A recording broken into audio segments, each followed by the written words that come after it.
Welcome back to Cosmic Wand, the channel where a single what if can rewrite an entire destiny. Today's story, betrayed by everyone, Harry woke to a voice saying, "Respawn granted, one final life. If you're new here, do future you a favor and hit that subscribe button, then ring the bell so no adventure ever slips past you." Now, let's begin. Chapter 1, One Final Life. The great hall smelled of candles, smoke, and cold gravy, and Harry Potter had 11 minutes left to live, though no one at the head table would tell him that. Voldemort had been dead since dawn. The body was gone, carted off to some ministry vault where clever men could confirm the thing was over and then argue about who had ended it. The war was won.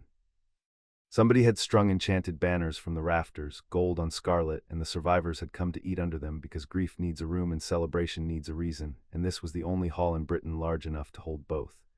Harry sat at the center of the long table with a goblet he had not touched. People kept toasting him. He had learned over the past year to nod at the right beat and let the noise pass through him like weather. He was 19. He looked older. 2 years of running and burning and burying had filed the softness off his face and left something harder underneath, and the wizarding world had decided it liked the look of that face on posters more than it liked the face in front of it. Ron sat on his left. Hermione was not there. She was in Australia, unstitching the memory charm she had put on her parents, and Harry was glad she was somewhere warm and far from this. Kingsley sat 3 places down, robes pressed, the acting minister's chain heavy on his chest. Down the table were Aurors he had bled beside, faces he trusted. That was the part he would think about in the long dark after, when there was still enough of him left to think. "You're not drinking," Ron said, "not thirsty. Everyone's watching to see you drink, mate." Symbol of the whole. Ron gestured at the banners, the crowd, the war, you know, the thing. Harry picked up the goblet. He did not drink. He turned it in his fingers and watched the wine catch the candlelight and something in the base of his skull. Some animal that had kept him alive through 100 worse rooms than this, uncurled and lifted its head. The doors at the far end of the hall were shut. That was wrong. On a night of feasting, the doors stood open so latecomers and children could drift in from the grounds. Tonight they were shut, and 2 men Harry did not recognize stood in front of them with their hands inside their robes. He set the goblet down without a sound. "Ron," he said, quiet, conversational, the tone he used when he did not want a room to know he had noticed it. "Why are the doors closed?" Ron did not look at the doors. That was the second wrong thing. A man hears a question about a door, he looks at the door. Ron looked at his own plate, and a muscle worked at the corner of his jaw, and he said, "It's cold outside," in a voice with no floor under it. Harry had spent a year learning to read Ron Weasley in Firelight, in Fear, in the flat gray hours before an ambush. He read him now. He read the way Ron's freckled hand had gone still around his fork. He read the sweat at his hairline in a hall that was not warm. He read the fact that Ron would not meet his eyes, and Ron always met his eyes even when he was lying, especially when he was lying, because Ron had never learned to lie with the top of his face. "Ron," Harry said, "look at me." Ron looked at him. His eyes were wet. "I'm sorry," Ron said. It was never supposed to be like the stories. You were never going to just retire, grow old with that inside you." His voice cracked and kept going because he had rehearsed this, and the rehearsal was the only rail he had. "They showed me what you did to the wards at Nurmengard, what you did to those men. Nobody can do that, Harry. Nobody's supposed to be able to do that and stay a person. They said it'd be quick. They said it'd be kind." Around the table, chairs scraped. Not everyone. That was the detail that would live in him longest in whatever afterward he was granted. Not everyone stood, but enough did. Aurors he had pulled out of Fiendfire. A woman whose son he had carried 9 miles through a snowstorm. They rose together with the ugly synchrony of people who have practiced, and their wands came up, and at the head of the table the acting minister for magic did not rise and did not stop them, and that was its own kind of standing. "Kingsley," Harry said. "There's a portrait in my office," Kingsley said. He had a beautiful voice, deep and slow, and he did not raise it. "It talks to me at night. It has been talking to me for a year. It says a wand that wins a war does not put itself down when the war ends. It says the kindest thing a grateful country can do for a boy who saved it is to let him rest before he becomes the thing he saved it from." Kingsley's dark eyes were steady and full of something that was not hate. "I did not want to believe him, Harry. I have spent a year not wanting to believe him, but I watched what you became to win this. We all did, and I could not find the argument, the portrait." Harry knew whose portrait hung in the minister's office, half-moon spectacles glinting old blue in the dark, patient as arithmetic. He had loved that man. He had been raised, sharpened, and spent by that man, and even dead and painted the man was still moving pieces across a board. Harry had never been allowed to see the whole of 20 wands. He counted them without meaning to. Counting was reflex now. 20 wands and a sealed door, and a friend on his left who had dropped the private wards Harry kept woven around himself in any crowd, dropped them an hour ago while pouring the wine, because you cannot curse a man who has warded his own skin unless someone he trusts unlaces the weave first. Harry could have killed most of them. That was the truth he carried out of the room and into the dark. He was faster than every wand in the hall, and he knew it, and they knew it, and if he had moved in that first quarter second, he would have lived and half of them would have died, and the story would have proven itself true, that the boy who lived had become a monster who could not be allowed to stand. So he did the only thing left that was his own to choose. He did not move. "Do it," he said, and looked at Ron while he said it, because someone should have to look at him. The green light came from 6 wands at once. It was very bright and it did not hurt, and the last thing Harry Potter saw in his first life was Ron Weasley turning his face away. There was no floor and no dark. Those are things that belong to rooms, and he was not in a room. He was in the between. He had been here before, briefly, years ago, a station and a train and an old man in white. This was not that. This was older, and it did not bother pretending to be a place he would find comforting. It was a plane of gray light with no horizon, and the light did not fall from anywhere, and standing in it he understood without being told that he had at last gone somewhere the old man could not follow. He was whole. He looked at his own hands and found them unmarked, 19 years old, the calluses gone. He felt the absence of the fragment that had ridden behind his scar since he was a baby, the thing they had all worried might poison him. It had been gone for 2 years. He had cut it out himself cleanly, and the country had killed him for the neatness of the cut. "I am dead," he thought, and found that the thought had no weather in it. He had done his dying while he was still alive. There was nothing left to do here but stand. Something was reading him. He could not have said how he knew. There was no face and no voice yet. But a great attention had turned toward him the way a lamp turns toward a page, and it moved over the whole length of his life without hurry, and he had the sensation of being audited by a clerk who had all the time that ever was and had decided, for reasons of its own, to spend some of it here. When the voice came, it was not loud. It arrived already inside his understanding, the way a temperature is inside a room. "You are Harry James Potter." It was not a question, so he did not answer it. "You united the three, the stone that calls the dead, the cloak that hides from me, the wand that is mine. For the space of 6 hours you were master of death, and in the 6th hour your own people unmade you." "They had reasons," Harry said. His voice did not shake. He had left the part of himself that shook in the great hall. The old man's reasons. He was usually right. He was usually right. The voice waited. He was not right about this. A master does not die at the hands of his own household on the night of his triumph. That is not an ending. That is a ledger left unbalanced. The gray light shifted and shapes moved in it, and Harry recognized them without wanting to. Faces of the dead he had known, his mother, Sirius, Fred, dozens more, the long butcher's bill of 2 wars, standing in the light and looking at him with the flat patience of the settled accounts. And behind them, or above them, or simply larger than them, the attention that was addressing him gathered itself into something he could almost stand to perceive. Not a robed skeleton, not a reaper of the storybooks, but a presence like the pressure before a storm, immense and impersonal, and in its own alien way offended. "I do not love you," the voice said. "I do not love anything. Love is a living trick, and I am not alive, but I am precise. And your story, as they have written it, is an error in the accounts. I have decided to correct it." "You can send me back," Harry said. He was already ahead of it, already turning it over, because being ahead of things was the last useful reflex he had left, and he would use it here or nowhere. "That's what this is. That's why you're talking to me instead of filing me. What's the price?" "You were my master for 6 hours," the voice said, "and in that time you did not command me once. You did not ask me to spare you. You did not ask me to strike them down. A lesser master would have emptied the hall. You let them write their error onto you, and you did not lift my hand to stop it." A pause that had gravity in it. "That restraint is the only thing in 1,000 years that has interested in me. I will spend it. I will give you what I have never given and will not give again." The words came then, and they did not come as sound. They arrived carved in a light that was harder and colder than the gray, and they hung in front of him where he could not look away. "Respawn granted, one final life." He read it twice. He had spent his life being handed prophecies and sacrifices and destinies, gilded chains each one, and he read this as he now read everything, hunting the catch in it before he let himself want it. "One," he said, "one." And beneath the first line, more carving, patient and absolute: "You will return to an earlier hour. You will carry everything you learned. You will carry a Y interface that you may measure your strength and spend it wisely, for you will need every grain of it. Understand the term, master, for I will state it once and then I am silent on it. This is the last. There is no second train. There is no second hall. If you fall again, I will not come. I will close the account and I will not reopen it for you or for anyone. Do you accept?" Below it, the light offered him the shape of a choice, and he understood that he could refuse. He could walk into the gray with his mother and Sirius and Fred and rest, and it would be rest, real rest, the first he had ever been offered without a war attached to it. Part of him wanted it the way a man buried under a house wants to stop digging. He thought of Ron turning his face away. He thought of a portrait that talked in the dark. He thought of a country that had decided the safest use for its own son was to spend him, and then when he was too dangerous to keep, to spend him again.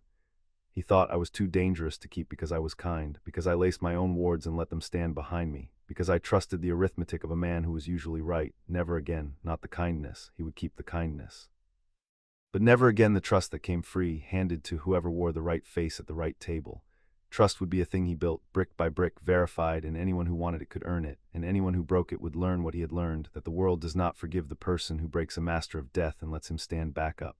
I accept, Harry said. Before you go, the voice said, look.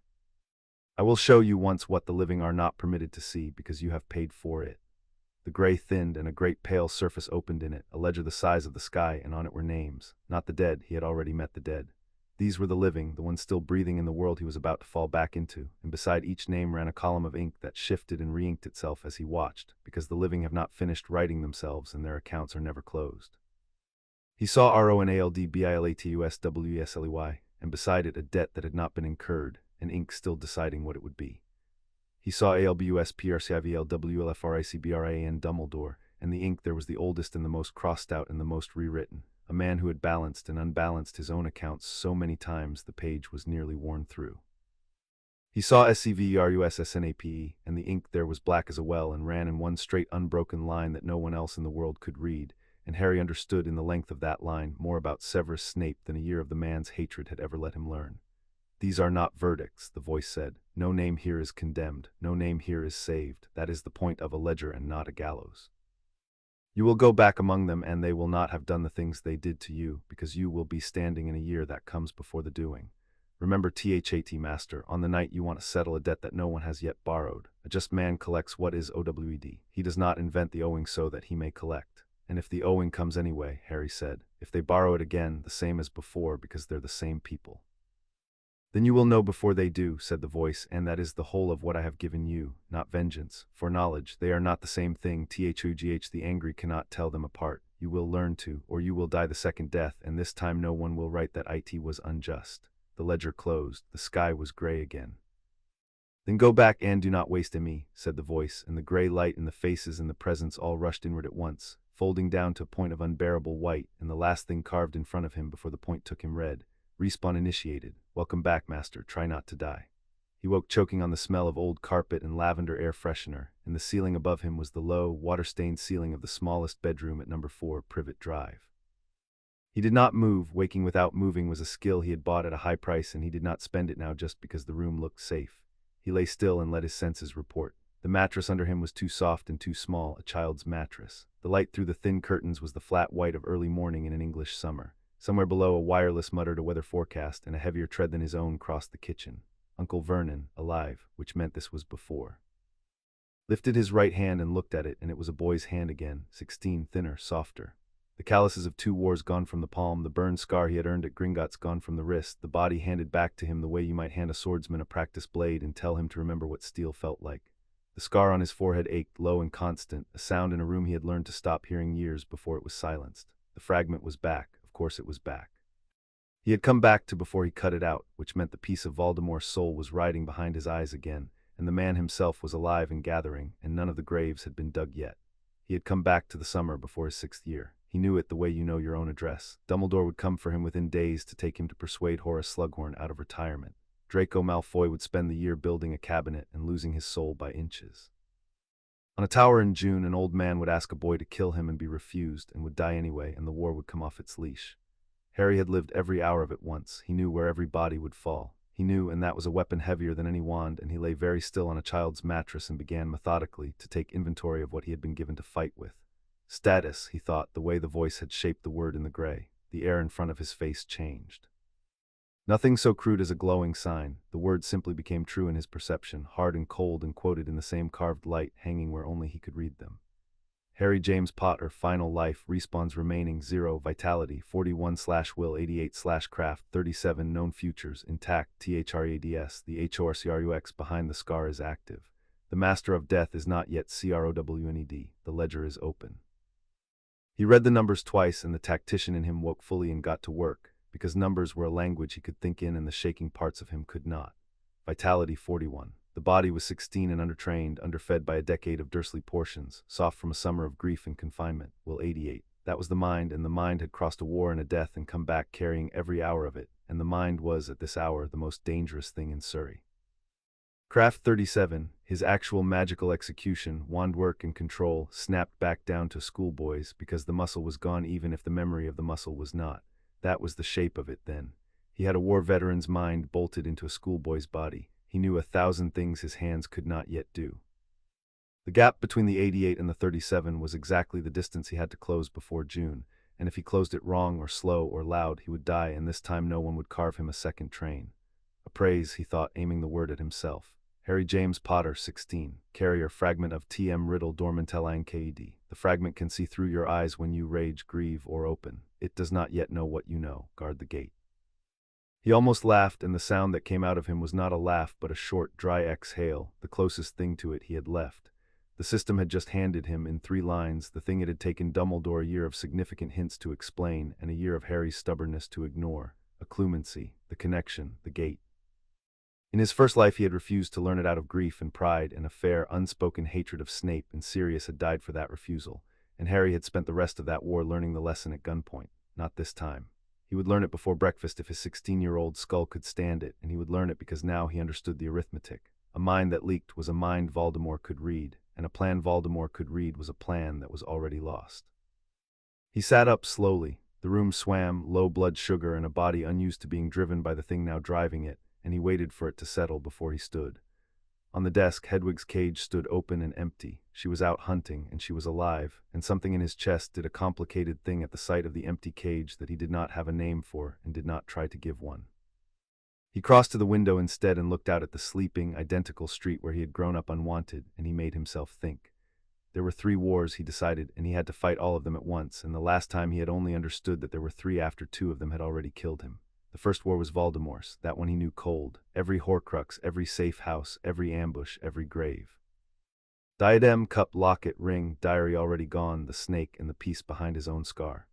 He could destroy the objects in half the time it had taken a frightened schoolboy with a mad old genius for a guide, because he did not need to find them and he did not need to be told what they were. He could be surgical.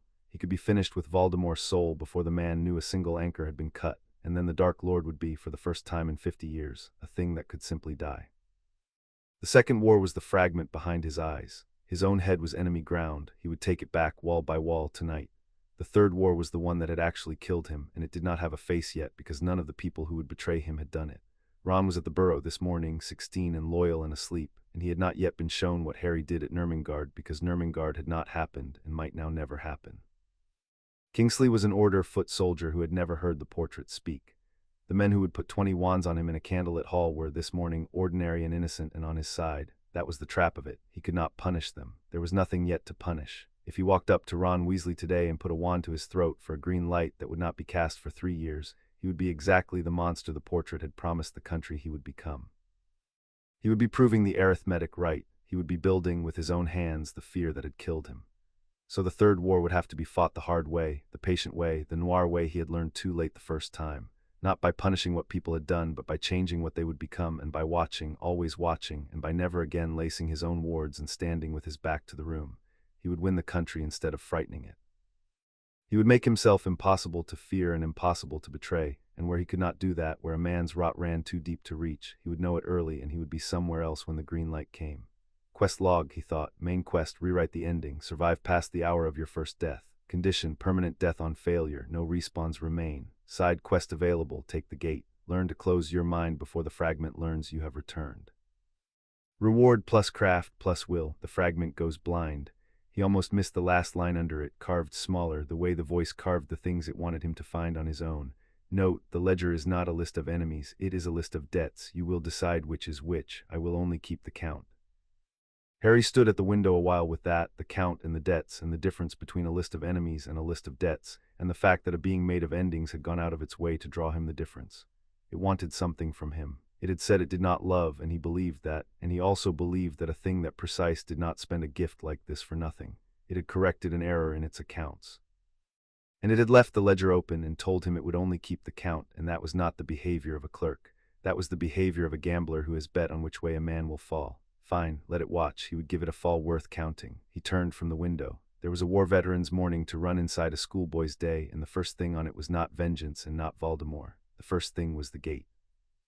He sat cross-legged on the too soft mattress, closed his eyes, and reached back through 2 years of hard practice to the exercise Snape had tried to teach a furious 15-year-old who would not listen. Empty the mind. He could not empty it. He had never been able to empty it. His mind was not an empty kind of mind. So he did what he had learned to do instead in the field in the dark when emptiness was a luxury and survival was not. He did not empty the room. he built a door on it. He built it slab by slab, as he had learned from a captured Death Eater whose own defenses he had eventually broken. A wall of the boring. He filled the front of his mind with the smell of this carpet, the sound of the wireless, the exact number of cracks in the ceiling, Dudley's television leaking through the floor, an inventory so tedious and so true that anything reaching in from outside would find only a bored teenager counting ceiling cracks and would slide off uninterested, and never know that behind the boredom stood a man who had counted 20 wands in a candlelit hall and lived long enough to count them. Pressure gathered behind his scar. The fragment, stirring, curious, feeling something at the edge of the connection it did not have a name for. Harry did not fight it. Fighting it was heat, and heat was the door it came through. Instead, he let the wall of the boring rise smooth and gray and total, and he thought with the flat patience he had learned in the between, in the voice of a clerk who had all the time that ever was, nothing here, a boy in a bedroom, nothing here, count the cracks, nothing here. The pressure pushed. He held the gray, the pressure pushed harder, a probe with 50 years of malice behind it, and for one bad moment the wall thinned and he felt the fragment's attention brush the edge of what he was, and he thought the wall would go.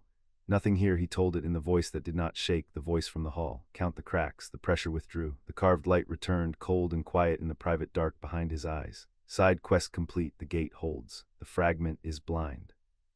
It does not know you have returned. It will not know until you let it. Plus craft, plus will. Vitality 41/will, 91/craft 44. Observation: you did not empty your mind. You hid a war inside a bored child. I did not expect that. I am beginning to see why I bet on you. Harry opened his eyes. The room was exactly as it had been. The wireless still muttered. Uncle Vernon still crossed the kitchen. In this house, in this street, in this whole soft sleeping country, nothing had changed and no one knew that anything had, and that was the only advantage he would ever have that mattered. He was the single person alive who knew how the story ended, and he was going to walk back into it wearing a schoolboy's face and take the ending apart with his hands. He looked at the empty owl cage and the water-stained ceiling and his own thin 16-year-old hands, and he did not smile because there was nothing here yet to smile about. There was only work, an account being kept, and a door that would open in a few days when a bright old man with half-moon spectacles came to collect his weapon for the last campaign. Let him come. The weapon had been to the end of the story and back. The weapon knew now exactly whose hand would eventually turn it against its own throat, and the weapon had all the patience of the dead and one final life to spend, and it intended to spend every grain of it and not to waste the one who had given it back. There was food in the kitchen and he needed the vitality, and vitality was the number he could raise fastest and the one that would keep him alive longest before the craft caught up. He stood, quiet on the balls of his feet, and went down. The Dursleys were at the table when he came in, and the room did the thing it always did, going tight and watchful around him, 3 people arranging their faces against the intruder. Dudley had a plate stacked with bacon. Vernon had the paper up like a wall. Petunia stood at the counter with her back to the door and her shoulders around her ears. In his first life he had come into this kitchen every summer morning, braced for it, small and furious and 16, taking up as little room as he could and hating himself for taking any. He did not do that now. He could not have done it if he tried. 2 wars had taught his body a different way to enter a room, and it entered this one that way without asking him, easy and unhurried, weight balanced, hands loose and visible, eyes going once around the space to price every exit and then settling on nothing, because a man who has decided he is not afraid does not need to stare. Vernon lowered the paper 2 inches. Whatever he had been about to say, some morning's ration of contempt, did not come out. He looked at his nephew and found something looking back that was not the nephew he remembered, and the something was not rude and was not cowed and was not doing anything at all except being entirely, restfully unafraid of him, and Vernon Dursley had never in his life known what to do with a person who was not afraid of him. "Morning," Harry said. He took the seat at the end, poured himself tea, built a plate without apology, eggs, toast, 3 rashers, the food this body had been starved of by design. He ate it as he had learned to eat in the field, quickly and completely, fuel and not pleasure, and the ordinary animal fact of a hot meal after the gray was the closest thing to comfort he would allow himself that morning. "You're up early," Petunia said to the window, which was as close as she came to speaking to him. Couldn't sleep, true enough. He had slept 2 years and a death and woken here. He buttered the toast. "I'll be out of your way most of the summer. Someone's collecting me before term. You won't have to explain me to the neighbors much longer." Vernon's ears went a satisfied purple at collecting me, hearing in it the promise of the freak's removal, and he retreated behind his paper mollified, and did not notice that his nephew had just managed the entire household in 9 words while eating breakfast. Harry noticed. He noticed the ease of it and did not enjoy it. Managing frightened people was a skill, and he had it now, and it had cost him more than it was worth, and he would use it, on Vernon this morning and on far more dangerous men before June, and he would keep noticing that he had it, because the day he stopped noticing was the day the portrait started being right about him. He finished eating. He carried his own plate to the sink and washed it, which he had never once done in this kitchen, and Petunia turned and stared at him doing it, and for a moment across the sink they were very close, the sister of the woman who had died to save him and the son that woman had died for, and neither of them said the thing that had gone unsaid for 16 years. He set the clean plate in the rack, that was all. It was more than they had ever managed. Back upstairs with the door shut and a chair wedged under the handle out of habit, he sat at the desk and made himself do the unglamorous work that wins wars, the work the schoolboy he had been would have skipped in favor of brooding. He took a sheet of Dudley's discarded exercise paper and a stub of pencil, and he did not write words because words could be read, but marks only he would understand, and he built the campaign. Column 1, the objects, 7 anchors, 1 already destroyed. The diary was gone, Dobby had freed himself, the basilisk fang had done its work, that thread was finished. That left the ring in the ruined gaunt shack under a curse that had killed the greatest wizard of the age because the greatest wizard of the age had been arrogant and alone when he found it. Harry would not be arrogant and would not be alone. The locket currently around the neck of a woman he would not fail to save this time. The cup in a vault behind Dragonfire. The diadem in a room of lost things. The snake always near the man, and the piece behind his own scar, which he now knew how to give up without dying for it, because he had done it once already and the country had killed him for the skill. Column 2, the people. He made a mark for the loyal and a different mark for the fragile and a third for the ones whose ink the voice had shown him running black and straight and unreadable, and he did not make a mark that meant enemy, because the voice had been right about that, and he was not too proud to take a true thing from a being made of endings. There was no enemy yet in column 2. There were only debts not yet borrowed, and his whole art now would be to keep them from being borrowed, and to be very far away, with the wards laced by his own hand and no one standing behind him. On any night one of them was borrowed anyway. Column 3 had a single mark in it. That mark was for the third war, the quiet one, the one that had actually killed him, and next to it he wrote no plan because there was no plan yet, only a principle. Win the country before it learns to fear you, and where you cannot win it, see the fear coming and never, ever again lace your own wards and turn your back on a candlelit room. He looked at the 3 columns a while. Then he burned the paper in the cold grate with a match from Dudley's smoking kit and crushed the ash to nothing, because a plan that can be read is a plan that is already lost, and he had learned that lesson at the point of a green light and did not intend to learn it twice. Then he did press-ups on the thin carpet until his arms shook, and squats until his legs did, and held a plank until the count in his head lost its place, because Vitality 41 was a number he could move with sweat, and there were weeks before anyone would let him near a wand, and not one of those weeks would be wasted. The body complained. It was 16 and soft, and it had never been driven like this, and he drove it anyway, kindly and without mercy, the way you break in a good horse you intend to ride a long way.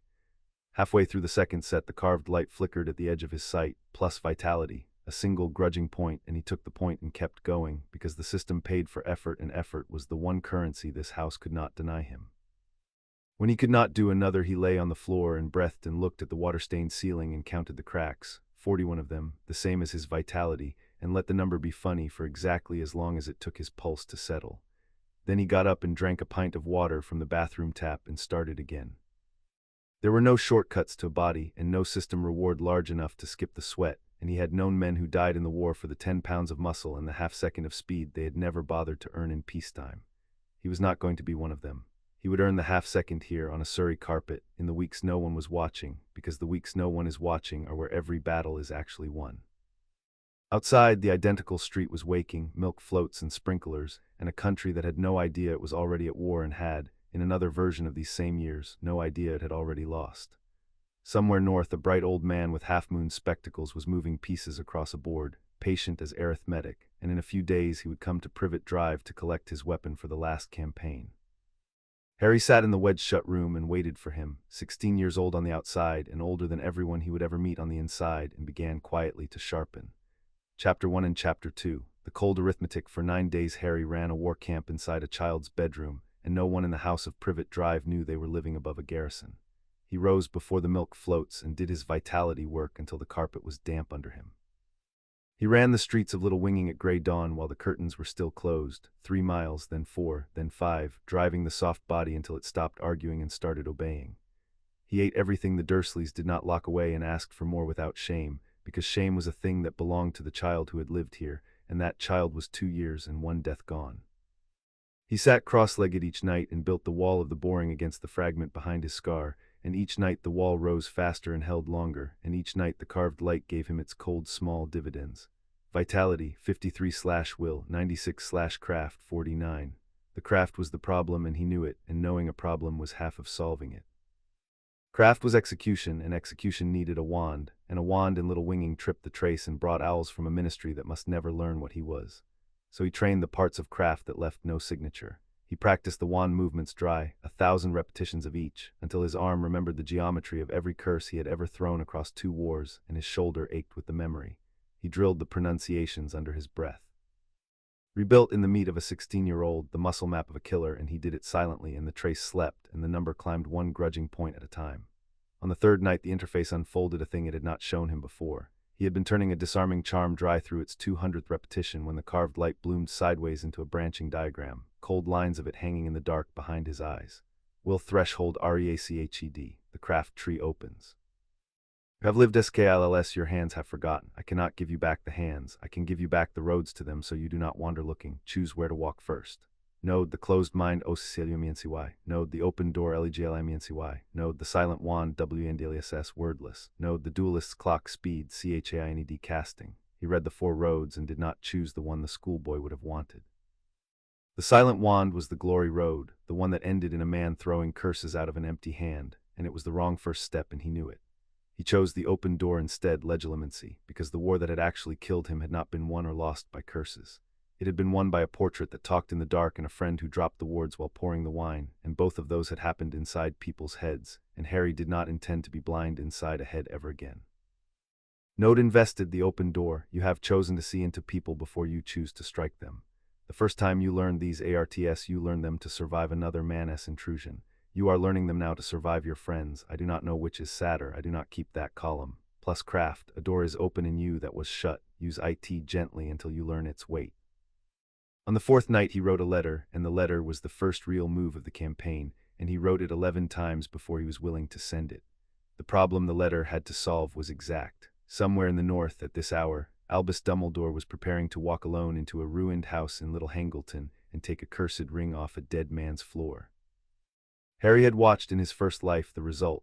A hand blackened to the wrist, a slow rot no potion could stop, a great wizard living out a stolen year on borrowed time and then arranging his own death on a tower to make the year mean something. The ring's curse had killed Dumbledore, not the ring. The wanting. Dumbledore had put it on, seduced for one unguarded moment by the little black stone in its setting and the ghosts it promised, and the curse had taken the hand the instant he claimed it. If Harry did nothing, that would happen again on schedule, and the whole avalanche would come down after it in June exactly as before. If Harry warned him wrong, Dumbledore would go faster and alone to prove he needed no warning. The letter had to do a narrow thing. It had to make the most cautious mind in Britain wait. He did not sign it with anything that could be read by the wrong eyes. He wrote in the end 7 lines. Professor, my scar has been showing me a place. A ruined house, a gaunt, a ring on the floor with something of his soul folded into it, and a curse folded around that, waiting for a hand. I think you already know the place. I am asking you not to go to it alone and not to touch what is on the floor until you have spoken to me. I have seen how the story ends if you do. I would rather we wrote a different one. He read it a last time. It gave away that he knew the word Horcrux without writing the word. It gave away that the scar link ran deeper than Dumbledore feared, which was true and which Dumbledore half suspected already. It gave away nothing about a gray plane or a voice or a life he had already spent. It was the smallest true thing that would make the man stop, and Harry had learned at the price of everything that the smallest true thing is worth more than the largest lie, because a lie must be defended forever and the truth defends itself. He tied it to Hedwig's leg in the dark and held her a moment against his chest, and she bit his thumb unimpressed, alive, and he let her go out the window into the summer night and watched her until she was gone. Quest updated, the first anchor. You have moved against the timeline. The board is listening. Observation, in your first life you sent no such letter. You were a child who waited to be collected. You are no longer waiting. Good. In the days of waiting, he learned the weight of the open door on subjects who would never know they had been used. He practiced on Dudley first, because Dudley's mind was shallow and warm and easy, and there was nothing in it a curse could reach, and nothing in it worth guarding, and Harry did not want his first steps back into another person's head to be taken anywhere it mattered. He would catch his cousin's eye across the kitchen and let the door open a finger's width, and Dudley's surface would spread out in front of him like shallow water. Hunger, a boxing match on the wireless, a low dread of the gang he ran with, and a lower dread of his own father's disappointment, the whole small weather of a frightened bully who had never once been asked to be anything else. There was no cruelty in the looking. Harry took nothing and moved nothing. He only measured the pressure it took to open the door and the pressure it took to close it clean. Without leaving a bruise the mind would notice come morning, and the second skill was harder than the first and mattered more. Vernon was harder, walled behind a lifetime of not thinking about anything he did not wish to think about, and Harry left him mostly alone after one careful look. Petunia he did not touch at all.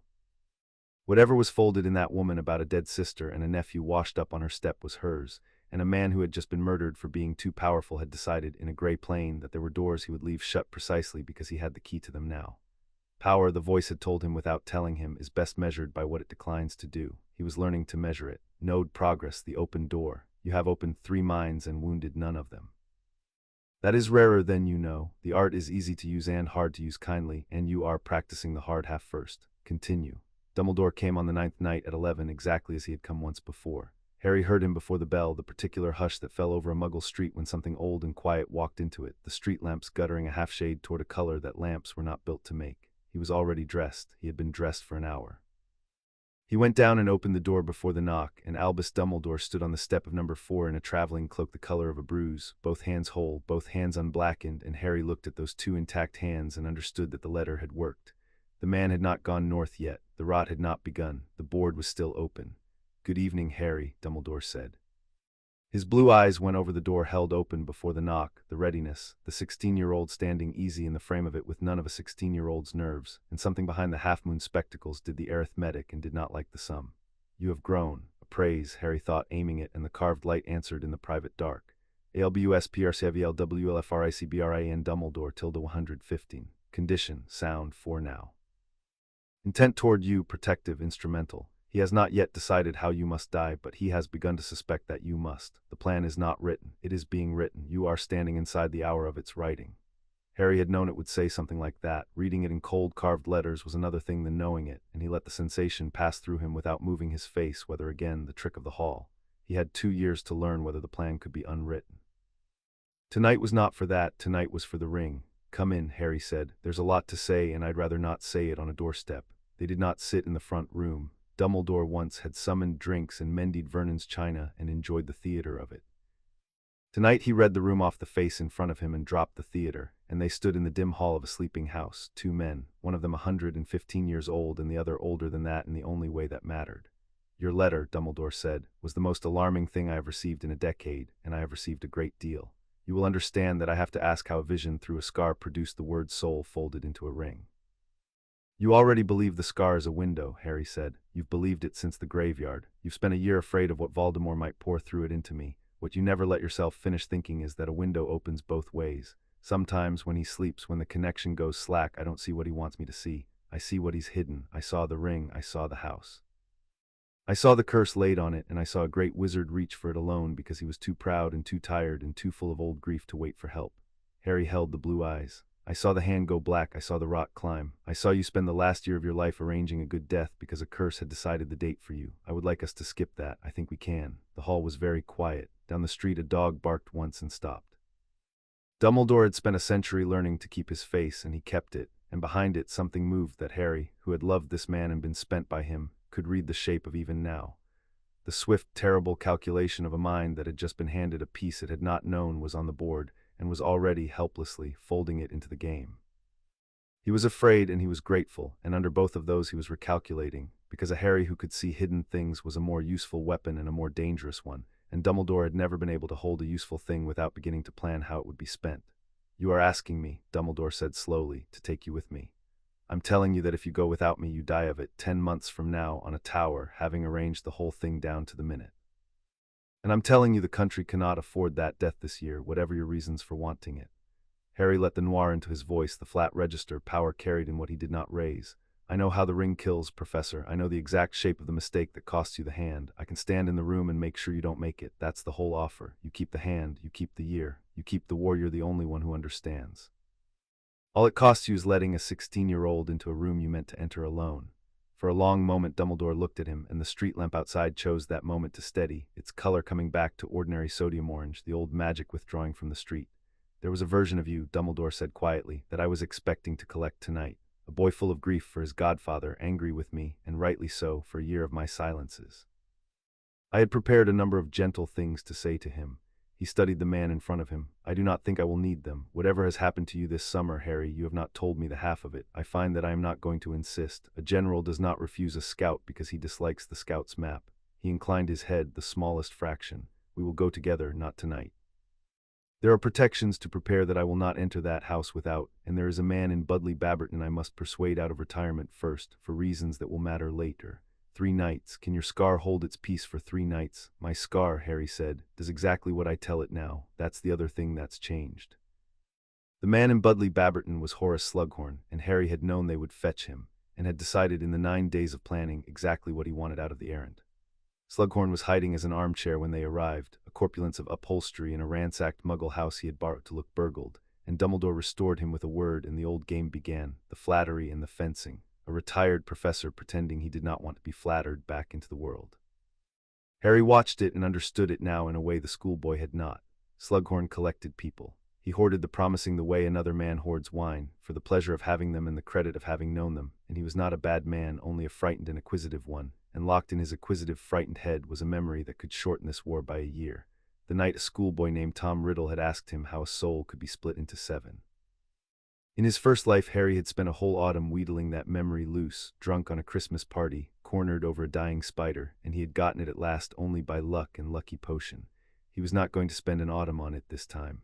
So while Dumbledore admired the borrowed house's ruined furnishings, Harry did a quiet thing. Caught Slughorn's eye, and he let the man see him, not the poster, not the scar, but the promise of the association, the last student of the age, the one everyone would want to say they had taught. And when Slughorn, unable to help himself, said, "You have your mother's eyes, of course, dear Lily, one of the finest I ever taught. Is it true what they say that you—" Harry cut across the flattery gently and reset the terms of it. "They say a lot of things, sir. Most of it's from people who weren't there. You knew my mother when she was younger than I am now. I'd rather be worth knowing to someone like that than famous to strangers." He let it land. "I hope if I come back to Hogwarts and you're teaching that you'll tell me who she actually was, and I hope you'll trust me with the hard things when they come up. I'm not a child who needs protecting from the truth. I've already seen more of it than you'd believe." It was bait cut precisely to the shape of the fish. Slughorn, who wanted above all else to be the man who told promising young people the hard truths and was trusted with them in return, went pink with the pleasure of being asked, and something in the frightened, acquisitive head unlocked a half-turn early. He did not give the memory that night. Harry had not expected him to. But he looked at Harry with the beginning of a proprietary warmth, the collector cataloguing a piece he meant to have, and Harry had planted in one clean exchange the root he would harvest in October instead of December. Minor thread securd, the collector's trust. You have purchased in 90 seconds what cost you a season before. Efficiency is a form of mercy. It leaves more hours for the things that cannot be hurried, plus will. There was a second reason Harry wanted Slughorn close, and it had nothing to do with memories. Slughorn had spent his career at the center of a web of former students, and that web ran through every corridor of the ministry, the prophet, the Wisengamot, the quiet rooms where a country decides who it is afraid of. In 3 years, Harry knew, a portrait would whisper to a minister, and a minister would not find the argument to refuse it, and the whisper would travel down channels exactly like Slughorn's web to become 20 wands in a candlelit hall. A man who owned a node in that web could hear things move through it. Harry did not yet know how he would use the collector. He only knew that a piece which sits at the center of the future betrayal's nervous system was a piece worth having, warm and grateful and inclined to tell him things, and so he had spent his 90 seconds buying exactly that, and the purchase would ripen for years. Slughorn agreed to teach. Of course he did. He had agreed once before for worse reasons. They left him packing his crystallized pineapple in his hoard of the famous, and in the lane outside, under a sky gone thick with summer stars, Dumbledore looked sideways at Harry. "You handled Horace," he said, "the way I would have handled Horace, and rather faster. I taught you none of that." "No," Harry agreed, "you didn't." Dumbledore did not ask again where it had come from. That was the frightening thing about him, and the useful one. He could hold an enormous unanswered question in perfect stillness for as long as the game required, and spend it later at the moment of maximum return. Harry knew that trick. He had learned it from this man in the first life without knowing he was learning it. He watched the old wizard file the question away into the vast patient dark of his planning, and he thought, "We're the same kind of animal now, you and I, and you don't quite know it yet, and when you do you will have to decide whether that makes me your masterpiece or your rival. And I already know which you'll decide, and I know what you do to rivals. I watched a portrait of you do it to me." None of that reached his face. They walked to the apparition point in a companionable silence that one of them meant and the other performed, and the stars wheeled overhead, indifferent, keeping their own accounts.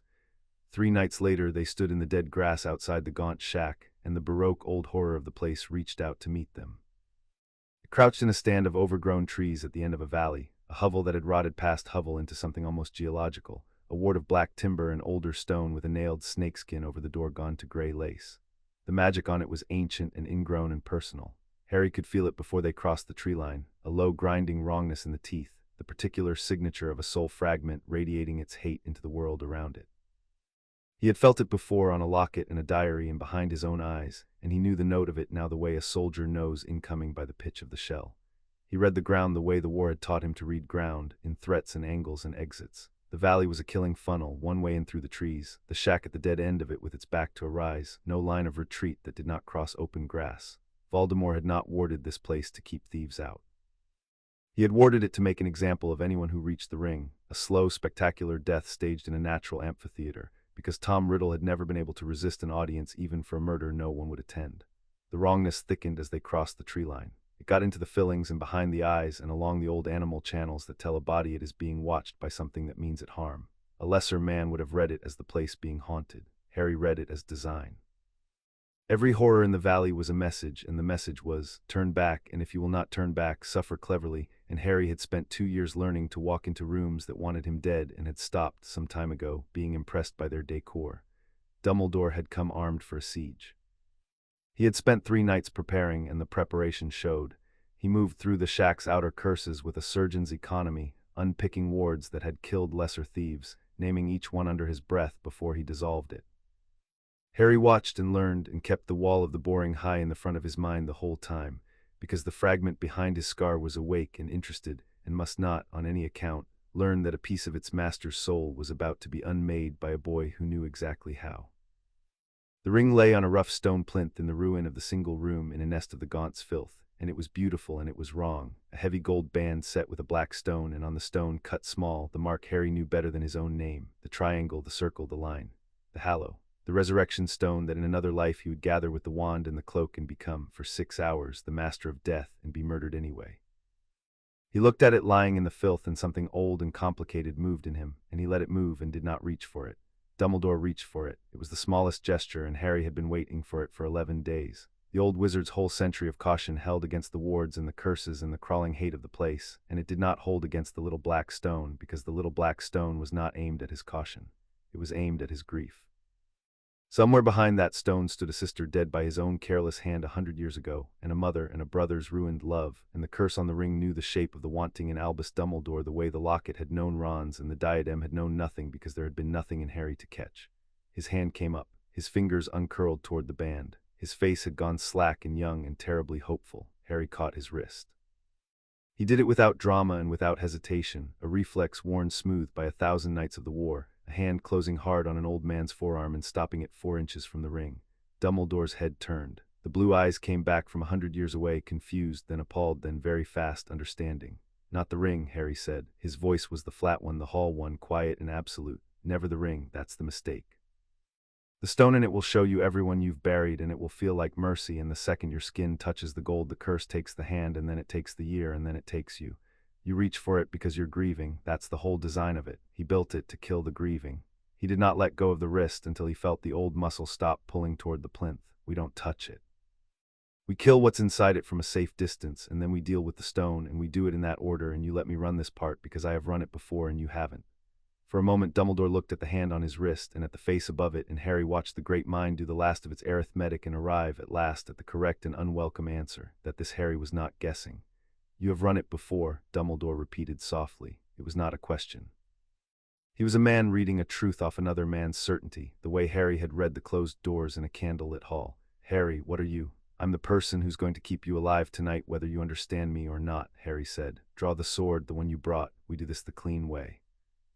Dumbledore drew the sword of Gryffindor from where it had hung beneath his cloak, goblin silver, drinking the ruined room's dark, and it was steeped in basilisk venom from a chamber a schoolboy had bled in years before, and it was the one clean answer to the horror on the plinth. He offered the hilt to Harry. Harry shook his head. Your kill. You brought the sword, you unpicked the wards, and you need to be the one who does it, because you need to see it done and know it's dead and stop feeling you have to go back for it. I'll hold the room. If anything in that ring tries what it just tried to you, it comes through me first. He set the wall of the boring aside for the first time in 11 days and let his true mind come forward, cold and total, and he raised his wand, the schoolboy wand at Craft 51, and he wrapped the plinth in every ward of containment 2 wars had taught him. A lattice of them, layered, redundant, the work of a man who has watched containment fail and buried the people it failed. The fragment in the ring felt it. The black stone flared with a light that was not light, and a voice that was 50 years of Tom Riddle's malice poured out of it and reached for the softest thing in the room, and it found Dumbledore's grief, and it found Harry's cold, and it recoiled from the cold the way a hand recoils from a stove. Dumbledore raised the sword. "For my sister," he said, which was not what Harry expected and was, Harry understood in the saying of it, the truest thing the old man had said to anyone in 100 years, and he brought the venomed blade down through the black stone. The shack screamed. The soul fragment came apart in a gout of black that boiled up off the plinth and tried, in its last half-second, to pour itself into the nearest living mind, and it battered against Harry's lattice and against the wall of the boring behind it and found no crack in either, and it thinned, and it wailed in a voice that had once been a clever, unhappy schoolboy's, and it was gone. The gold band lay split on the plinth. The resurrection stone, cracked across its face by the sword, lay quiet in the ruin, an ordinary black pebble now, its curse spent with the soul it had guarded. The carved light came up in Harry's private dark, and it came up bright, brighter than it had for anything yet. Anchor destroyed, the gaunt ring, fragment unmade, soul of T.M. Riddle, 6 parts remain, one of them yours. Major fate change registered. In your first life this destruction cost Albus Dumbledore his hand, his year, and his life. Tonight it cost HIM nothing. You have moved a death off the board. Reward plus craft plus will plus vitality. Level threshold REACHED. Vitality 61/will 108/craft 66. Note, the stone is a hallow. It is no longer cursed. It is no longer an anchor. It is only what it always was, a door that should stay shut. You know this better than any living man. Take it or leave it. I am curious which. Harry looked at the cracked black pebble on the plinth. He knew what it was. He knew what it did. He knew, better than any living man, exactly what it felt like to hold it and turn it 3 times and call the dead up out of the dark to walk a little way beside you, and how gently it taught you to want to follow them. In his first life it had been 1/3 of the crown that made him master of death, and being master of death had gotten him killed in a candlelit hall. He picked it up, because leaving a hallow in a ruin for the next grieving fool was not caution, it was cowardice with good manners. He wrapped it in a fold of cloth and put it deep in an inner pocket and did not turn it, not once, and he thought, not you, and not tonight, and not for anyone I've buried, because the last time I gathered you 3 I ended up a name in a ledger, and I have exactly 1 life left to keep out of it. The voice stirred at the touch of the stone, and for the space of a breath the private dark behind his eyes went very large and very cold, and he was not in a ruined shack in Little Hangleton but back on the gray plain with the ledger the size of the sky, and the immense attention that had corrected an error in its accounts turned toward the pebble in his pocket with something that was almost longing and was certainly not human. That is a piece of me, the voice said. The stone, the wand, the cloak. 3 pieces of the same old bargain, scattered so that no one could hold all 3 and be what you briefly were. You carry one of them again. I feel it the way you would feel your own severed hand move in a stranger's pocket. Do not mistake my interest for permission. Gather the 3 again and you become my master again, and a master of death is a thing the living will always, in the end, decide to kill. You know this. You died of it. Keep the one. If the other 2 where THUY lie, if you are wise, which tonight you have been. Then the plane was gone and the shack was back, dark and rotting and ordinary, and Harry stood with a dead man's stone in his pocket and set the warning down in the cold place that kept everything and forgot nothing. Beside him, Albus Dumbledore stood holding the sword of Gryffindor and looking at his own 2 unblackened hands, flexing the fingers of the right one, the one that in another life would already be turning gray. I was going to die, he said. It had the wonder of a man doing sums that come out impossibly in his favor. I was going to reach for it, and I was going to die, and I would have called it a worthy price and gone to a tower and arranged the rest. You knew that. You knew the exact hour of my death, and you walked into a cursed house to move it. The blue eyes found Harry's, and for once there was nothing calculating in them, only a very old and very tired man looking at something he could not account for. Why?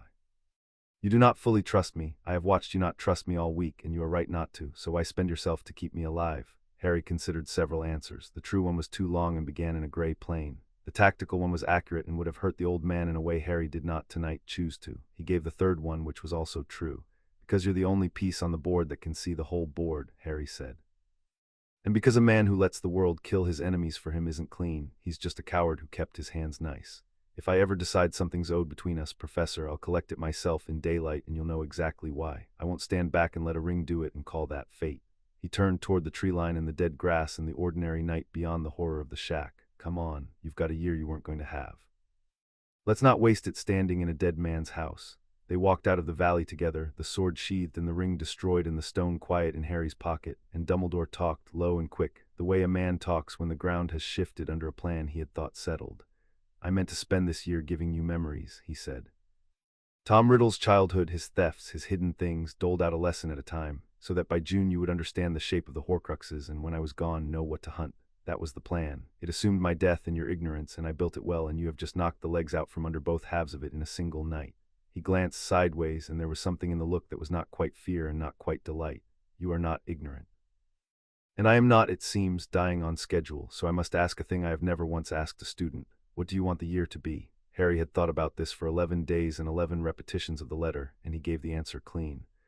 I want the memories anyway, all of them fast this month, not because I need convincing, but because I need what you know, and you're the only one who has it. I want the hunt run properly this time, quietly, the two of us and no one else until we've cut every anchor, because the more people know, the more mouths there are for it to leak out of, and this leaks in the worst places. He watched the old man take that, and I want your word on one thing and I'll know if you break it. When you decide something about me, about how I'm to be used, about what I'm worth spent, you tell me to my face. You don't arrange it in a portrait and let me find out the hard way. I'll follow you a long distance, Professor. I won't be moved across a board in the dark, not again. Dumbledore stopped walking. The dead grass hissed around their ankles in the night wind, and overhead the stars burned in their indifferent thousands, and the old wizard looked at Harry with the whole of his attention, the calculation stripped out of it for one honest moment. Not again, he repeated. You keep saying again, as though you have already lived a year I have not. He shook his head slowly. I will not press you on it tonight, but I will give you my word, Harry, and I will keep it, because I begin to think you would forgive me many things and never forgive me that one. When I decide how you are to be used, you will hear it from me first. A pause and drier. I confess I do not enjoy how much you have already guessed about my habit of deciding such things. I know you don't, Harry said. That's the point of guessing it out loud. Now you know I'm watching for it. It'll make you better. They apparated back to the edge of Little Winging, and there, before the old wizard turned to go, Harry did the thing he had been building toward all week, the third war thing, the quiet one. He let the open door come forward, just a crack, the lightest brush along the surface of the man beside him. Not an intrusion, only a reading, and he found what he had expected to find, and one thing he had not. He found the love which was real, and the guilt which was older than the love, and the vast cold machinery of a mind that had spent a century deciding who was worth what and paying the bills in other people's lives. And under all of it, folded so deep the man himself had not fully unfolded it, he found the seed of the thing that would grow over 3 years into a portrait sanctioning 20 wands in a candlelit hall, the fixed, patient, loving certainty that Harry Potter was a weapon, and that weapons, when the war is won, must not be left lying about where children can reach them. It was not malice. Harry had told the voice that in the gray, and he had been right. It was worse than malice.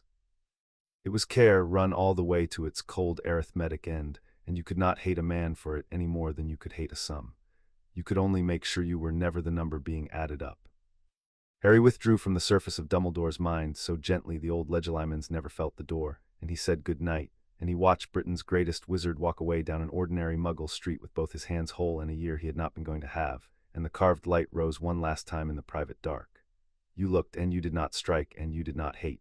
You saw the thing that will kill you being born in a good man, and you let the good man walk home.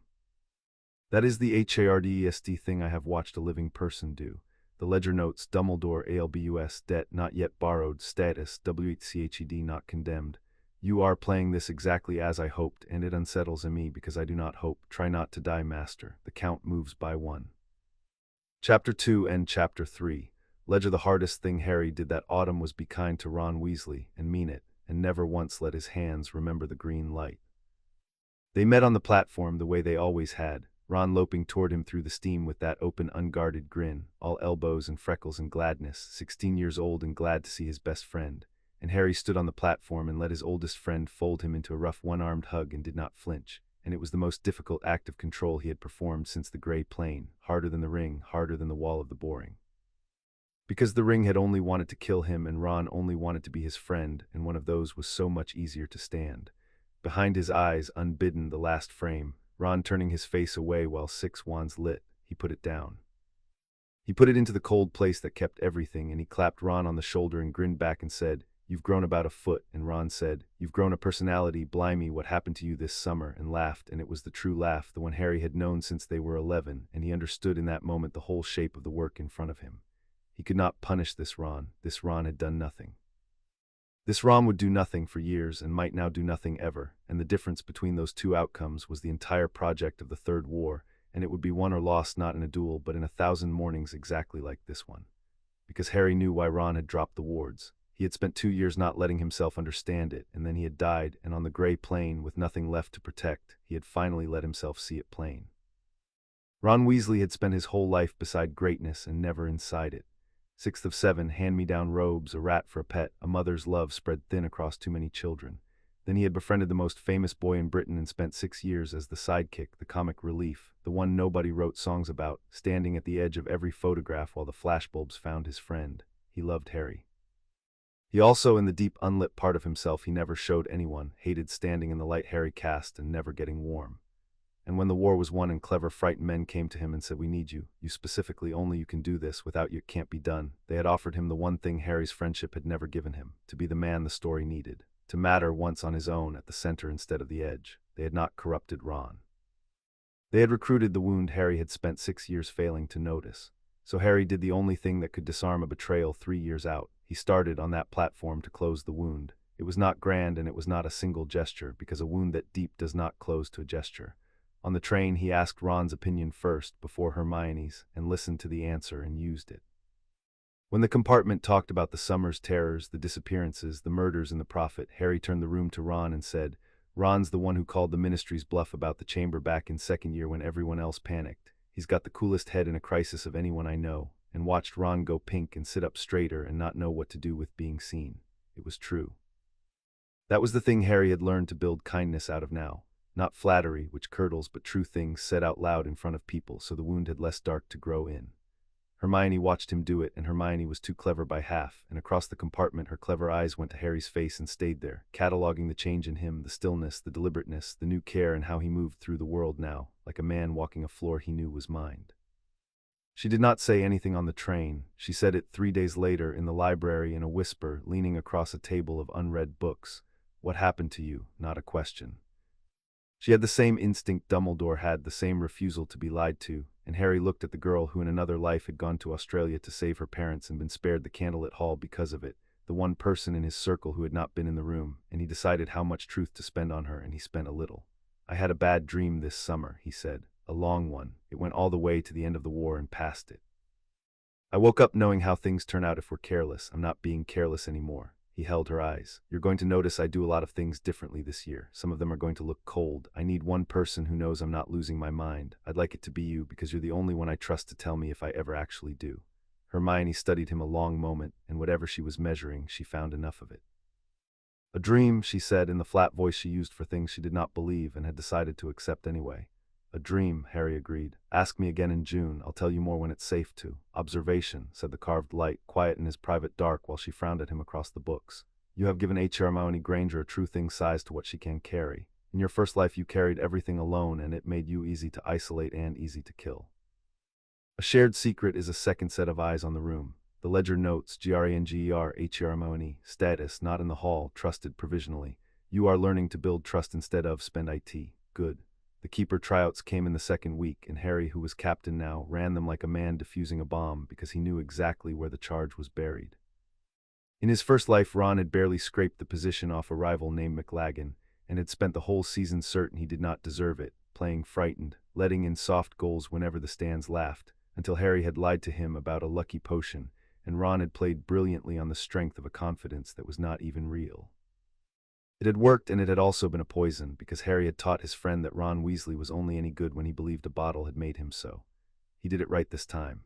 He watched McLaggen, who was loud and arrogant and genuinely skilled, badger and shoulder his way through the tryout, and he watched Ron go gray and quiet in the queue, already losing before he flew, and Harry walked over and stood next to him and did not offer him luck. He offered him the truth.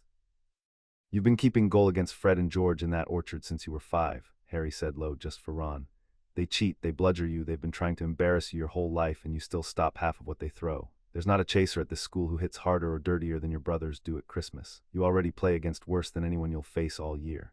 Go up there and pretend it's the orchard, and let McLaggen find out what you learned surviving your own family." Ron looked at him, something in his face rearranged, some load-bearing beam of the thing Harry was trying to build, and he flew, and he was very good because he was good. He had always been good. He had only ever needed one person to say it to him without a bottle in their hand. He saved the shots McLagan missed. He earned the place cleanly in front of the whole house, and when he came down flushed and disbelieving, Harry made sure to say loudly where the team could hear, "That last save was the best piece of keeping I've seen since Wood left," and watched his friend stand a full inch taller in a light he had never once been given to stand in. Observation: you have just done with the truth what you once did with a lie. The outcome looks the same from the SDANDS. It is not the same inside Ron WSLEY. A confidence built on a bottle breaks when the bottle is gone. A confidence built on a true thing said out loud is a wall, and WLLS are what keep out the men who come later whispering that only they ever saw your worth. You are disarming the hall 3 years early, one SAVED goal at a time. Severus Snape had taught defense against the dark arts for 6 weeks before Harry made him afraid, and he did it without raising his voice. The first occlumency lesson of the year was not on any timetable. Dumbledore had asked Snape to resume them, over Snape's objection, and Snape had agreed as he agreed to everything Dumbledore asked, with a contempt that covered a loyalty he would have died before naming. Harry came to the dungeon office at 8 in the evening and found the man waiting behind his desk, all black in stillness and old grievance, ready to hate a Potter as he had hated Potters for 20 years. "Empty your mind," Snape said, without preamble, without greeting, wand already in hand, assuming there is anything in it to empty, legilimens. He went in hard as he had gone in on a furious 15-year-old in another life, expecting the same undefended clutter, the same childish rage, the same catalogue of a schoolboy's humiliations to sneer at. He found the wall of the boring first, smooth and gray and total, and he pushed against it, and it held, and something behind his eyes flickered from contempt toward interest. He pushed harder. The wall thinned in one deliberate place, a place Harry opened for him on purpose, and Snape poured through the gap expecting a mind and found instead a single memory waiting for him, staged, lit, chosen. It was not one of Harry's memories, it was one of Snape's. Harry had built it from things he knew and things he had guessed, and the black unbroken line the voice had shown him in the ledger. A doe, silver, luminous, standing in a snowy wood. A patroness that was not Harry's and never could be, a patroness shaped like a dead woman's, and Harry had put it in the front of his own mind and let Snape walk straight into the one image in the world that could stop Severus Snape's heart. Snape recoiled out of Harry's mind, so fast the connection snapped like a cut wire. He was on his feet. His wand was up and level, and his sallow face had gone the color of old paper, and for a moment the dungeon was very quiet and very cold, and the two of them looked at each other across it, and everything that had ever been true between the Potters and Severus Snape hung in the air and quietly rearranged itself.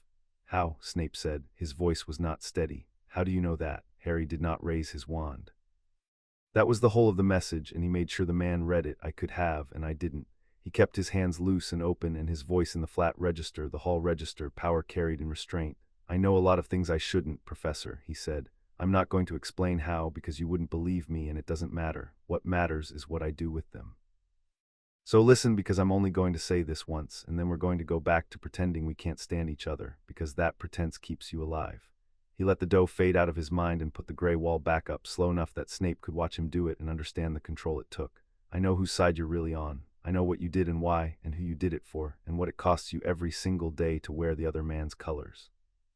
I know your loyalty runs in one straight line that no one else in this castle can see, and I know where it ends. I'm not going to expose you, I'm going to protect you, because before this is over I'm going to need the one man Voldemort trusts and Dumbledore trusts and nobody suspects, and that man is you, and I would sooner cut off my own hand than waste you." Snape's wand did not lower. His eyes, black and unreadable, moved over Harry's face, hunting for the trick, the cruelty, the Potter arrogance he had built a life around and did not find it, and the not finding was worse for him than any insult, because it meant the world had changed shape in a way he had not authorized. "You are not," Snape said slowly, "your father." "No," Harry said. "I stopped being anybody's son this summer. I'm just the person who knows what you are and isn't going to spend it cheaply." He stood. "Tell Dumbledore the lessons are going well. They are. My mind's shut tighter than yours, and we both know it. Give me a reason to come down here twice a week, and we'll use the time to actually plan, because you and I are going to have to keep two of the most dangerous men in Britain believing they own us, and that's going to take coordination." He moved toward the door and paused with his hand on it. "The doe stays between us. I only showed it to you so you'd know I could see it and chose not to use it. That's the difference between me and everyone else who's ever known your secret, Professor. I'm the one who found out and didn't reach for the knife." He left Snape standing in the cold dungeon with his wand still half raised at nothing, a double agent who had spent 16 years certain he understood the Potter boy, discovering that he had never understood him at all. The ledger notes: SNAPE-SCVRUS, debt none, status not a betrayer, never was. In your first life you learned his truth from a vial of memories as he lay dying on a filthy floor, and you wept, and it was too late to spend on anything. This time you learned it while he still breathes. That is what foreknowledge is for, not vengeance. This, plus will, an ally secured that no one else on the board KNOWS you hold. The lessons became, as Harry had proposed, a war room disguised as a punishment. Twice a week he went down to the cold office, and the two of them dropped the theater the moment the door sealed, and they planned. Snape brought what a spy brings, the Dark Lord's moods, the movements of the inner circle, the names on the lists, the slow tightening of the ministries wrought from the inside. Harry brought what a man back from the end of the war brings, the shape of things not yet done. He never told Snape how he knew. He told him only what to watch for, and Snape watched, and each time the thing Harry had predicted came to pass, the man's black eyes went a fraction wider, and his contempt thinned another degree, until what stood between them was not affection, which neither of them had to give, but the hard, clean respect of two professionals who have each stopped underestimating the other. There was a cost to it, and Harry paid it on purpose. He began in defense class to be visibly good. Not brilliant, not showy, nothing that could be written down as impossible for a sixth year, but good in a way that made a room go quiet. When Snape set the class nonverbal shield work, Harry's shield held against a curse meant to crack it, and did not so much as ripple, and 30 students turned to look, and Snape, playing his part, sneered that showing off was not the same as skill, and took 5 points, and under the sneer his eyes said careful. Harry was being careful. He was letting exactly enough of the war veteran show through the schoolboy to build the reputation he would need later. A young man it would be unwise to corner, and no more than that, and he knew the arithmetic of it precisely.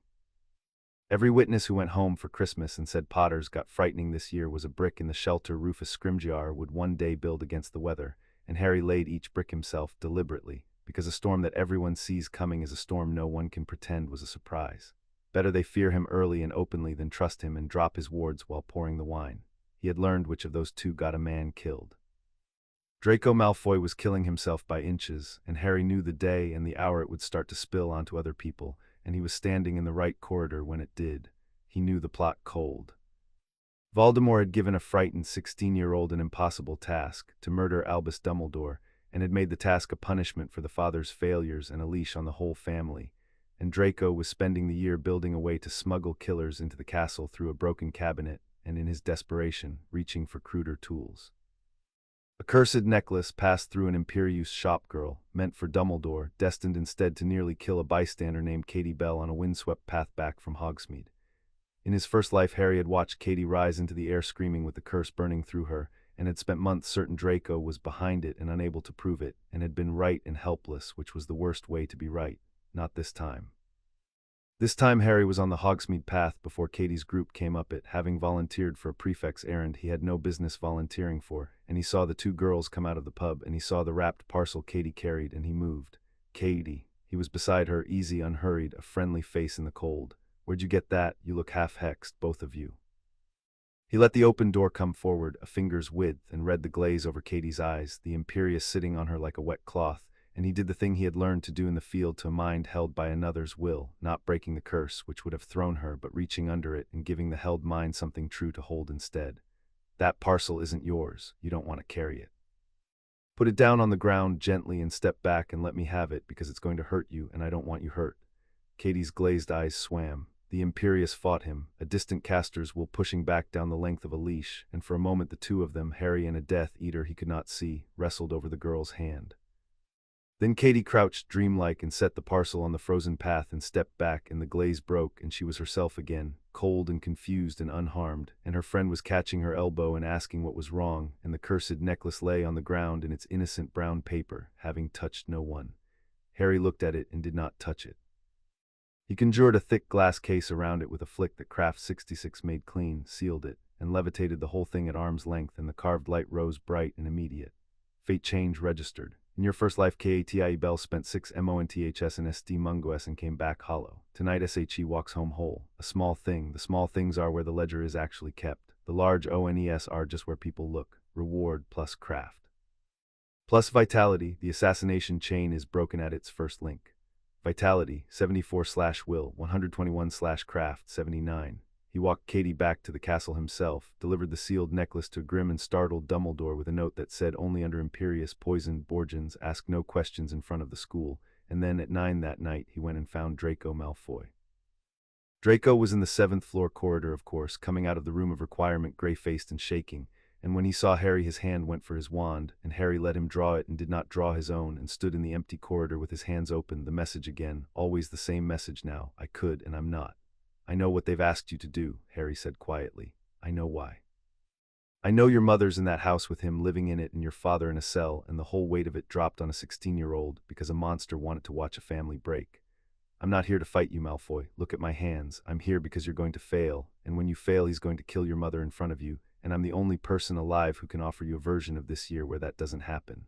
Draco's wand shook. His pale face was a ruin of sleeplessness and fear, and the sneer he tried to put on it would not hold. You don't know anything, Potter. You don't know what it's like to have your whole life decided by powerful men who think you're a tool, Harry said. I know exactly what that's like, better than you ever will. He took one step closer, slow, hands still open. Here's what I can do that Dumbledore can't and won't. I can get your mother out, quietly before spring, somewhere he can't reach. I have people. In exchange you stop building the thing in that room and you tell me the day it was supposed to open, and you spend the rest of this year being exactly as useless and frightened as he expects, so he never knows the leash slipped. You don't have to join anyone, you don't have to be brave, you just have to let me save the one person you're actually doing this for. He let that land in the gray wreck of Draco's face. You've been alone with this since June, you don't have to be, that's the whole offer. Think about it, you know where I sleep. He turned and walked away down the dark corridor and left Draco Malfoy standing outside the room where he had been quietly dying, holding a wand he had not fired, staring after a Potter who had offered him the one thing no one else had thought to offer a Death Eater's frightened son, a way out that did not require him to become a hero first. The ledger notes Malfoy Draco, status, COERCED, not committed. You offered him his mother's life instead of a speech about courage. That is why he will eventually say yes, and why Dumbledore, who offered him only courage, got nothing from him until it was too late. You are collecting people the way the Dark Lord collects them, except that you leave them more than you found them. I am watching to see how long that difference holds. That last line stayed with him longer than the reward. It was the first time the voice had compared him to Voldemort, and it had not done it as an insult. It had done it as a question and left the answer to him, and Harry walked back to Gryffindor Tower turning it over, because the whole danger of the year he was building was hidden inside it, that the tools of a savior and the tools of a tyrant are the same tools, and the only difference is what you leave behind in the people you use. He went down into the Chamber of Secrets alone on a Sunday when the castle was at a Quidditch match, and no one would miss a seeker who had claimed a cold, and he did it because he had grown tired of owing his Horcrux killing to another man's sword.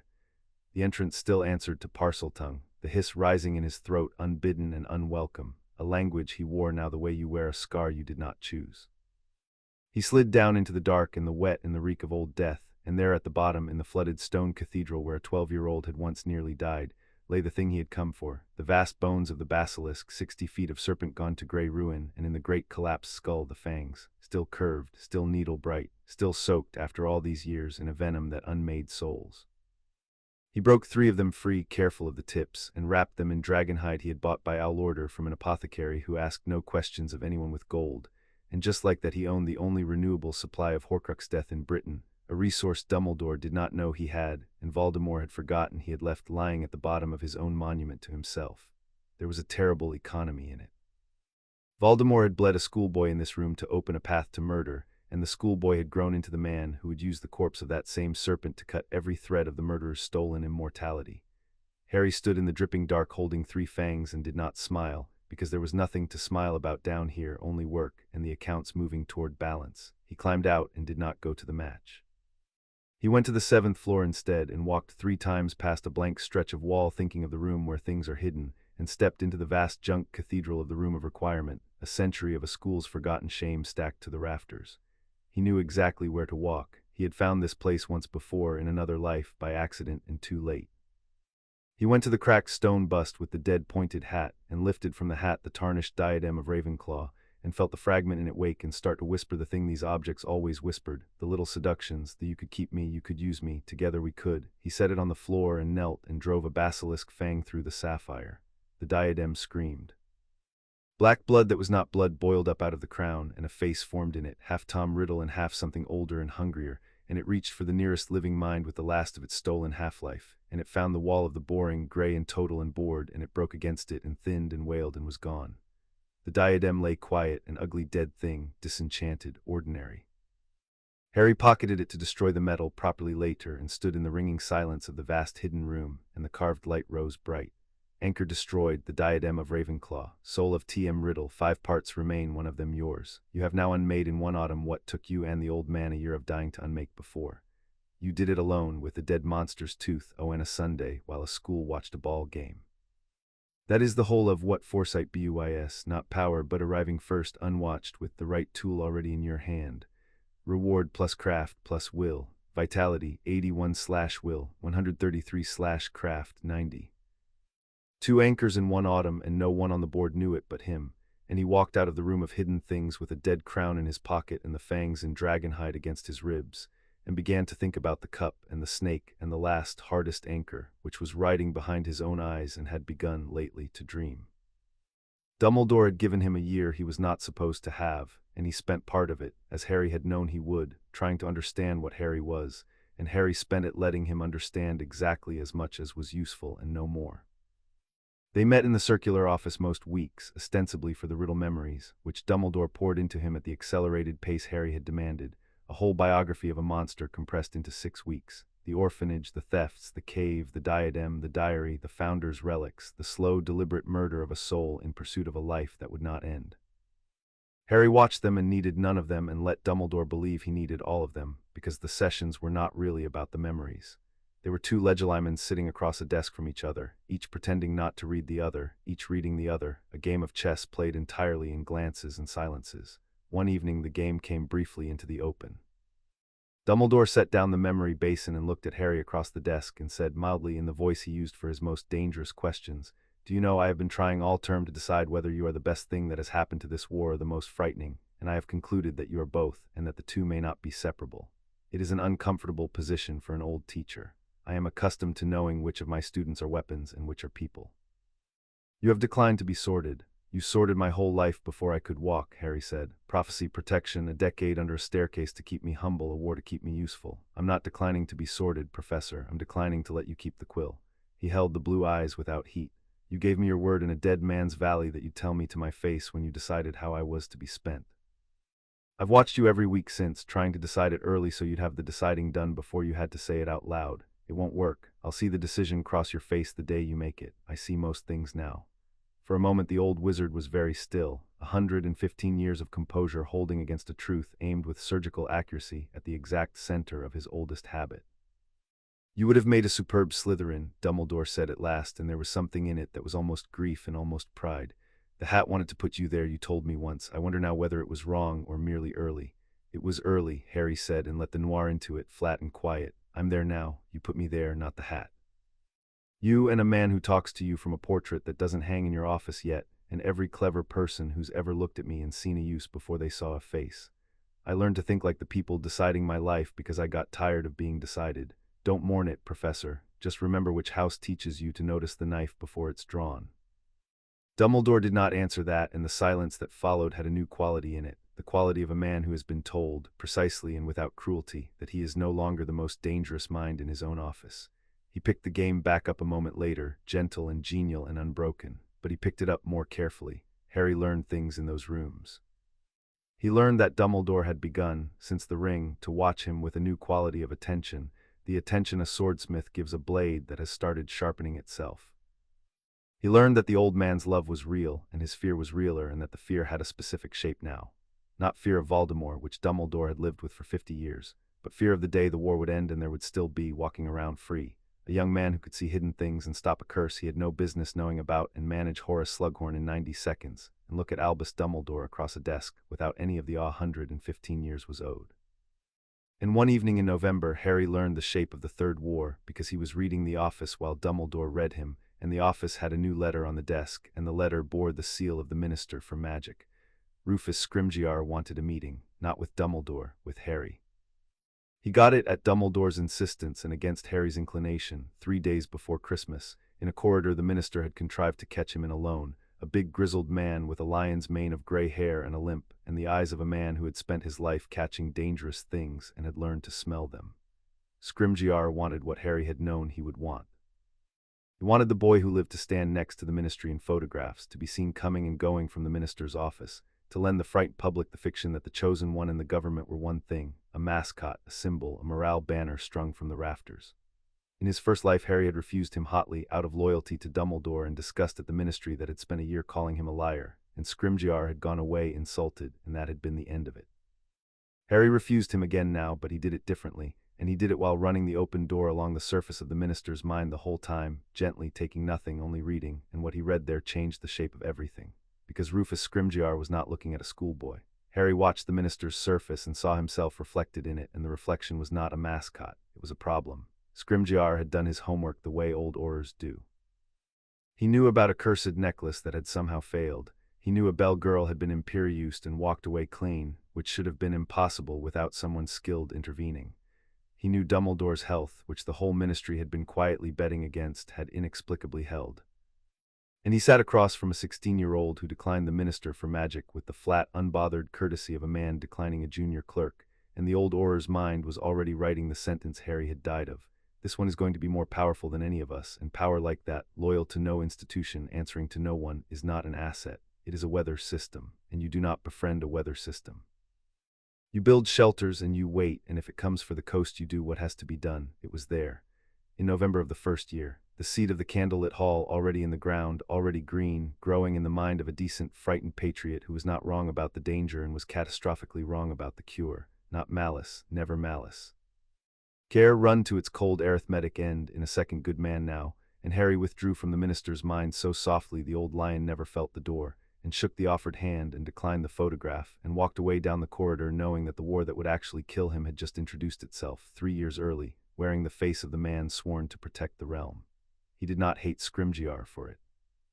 The voice had trained that out of him on the grey plain, and the training held. You could not hate a weather forecast. You could only read it early and build and be somewhere the storm was not. Hermione found him that same night in the common room after the others had gone up, and she sat down across from him with a book she was not reading and looked at him a while in the dying firelight. You met Scrimgeour today, she said. Everyone's talking about it. They're saying you told the Minister for Magic no, like you were sending back soup. She turned the unread book over in her hands. The Harry I knew in 4th year would have shouted at him. This one didn't even raise his voice. I've been watching you all term, and I can't decide if you've gotten calmer or colder, and I promised I'd tell you if I thought you were losing your mind. She met his eyes steadily. You're not, that's the frightening part. You're the sanest person in this castle. You've just started looking at all of us like pieces you're keeping alive on a board, and I don't think you know you're doing it, and I don't think it's wrong exactly, and it scares me anyway. So I'm telling you like you asked. Harry looked at the one person in his circle who had not been in the hall, the one who had gone to Australia and been spared, and who was now 3 years early, seeing him more clearly than anyone alive. Thank you, he said, and meant it more than she could know. Keep doing that. When I start looking at you the way I look at the Minister, I need someone in the room who will say it out loud. You're the only one I trust to. He almost told her then, the whole of it, the grey plane and the green light and the Count. He did not. It was not safe yet, and safe was the only currency he refused to spend early. Ask me again in June, he said instead, the same as before, and she nodded, unsatisfied and staying anyway, and that was its own kind of answer. That night he sat in the dark of the dormitory with Ron snoring 6 feet away, loyal and innocent in years from any hall, and he took out the cracked black stone and held it in his palm without turning it, and he thought about the 3 wars and the 3 good men who were the enemy in the 3rd one, and how none of them had done anything yet, and how the whole art of the life he had left was to keep it that way, or to see, well in advance, the exact hour it stopped being possible. The ledger notes SCRMGOUR-RUFUS debt not yet borrowed, status WHCHED. The 3rd war has shown you its face. You did not strike, you did not hate, you went home and held a stone and did not turn it. A pause in the carved light, and then quieter, the closest the voice had yet come to something that was not arithmetic. I have watched a great many people receive foreknowledge of those who would wrong them. You are the first who has used it to protect them from becoming it. The Count is still open, Master. Keep going. Harry put the stone away and lay back and listened to his best friend breathe in the dark and began quietly to plan the winter. Chapter 3 and Chapter 4. The second front. The locket came to him in March, carried up out of London in the hands of a house elf who hated everyone and had, against all his own intentions, begun to love the master who treated him as though he were a person. Harry had summoned Creature on a wet night in January, in an empty classroom with the door warded, and he had not shouted at him or called him vermin, or done any of the things Sirius had done that had turned the old elf bitter enough to sell a family to its enemies. He had crouched to the elf's level and spoken to him plainly, one servant of dead men to another. Regulus is who I want to talk about, Harry had said, and watched the elf's whole body go rigid at the name, the great watery eyes fill. Master Regulus, who went into a cave and drank poison and gave you a locket and told you to destroy it and made you leave him there to die at the hands of the things in the water. You've been trying to destroy that locket for years and you couldn't because it can't be destroyed by any magic you have. I can destroy it. I have the one thing in Britain that can. Regulus died to get it away from the Dark Lord, and I can finish what he started and give the bravest thing your master ever did a meaning. But Mundungus Fletcher stole it out of the house. I need you to find him and take it back and bring it to me. Will you do that for Regulus?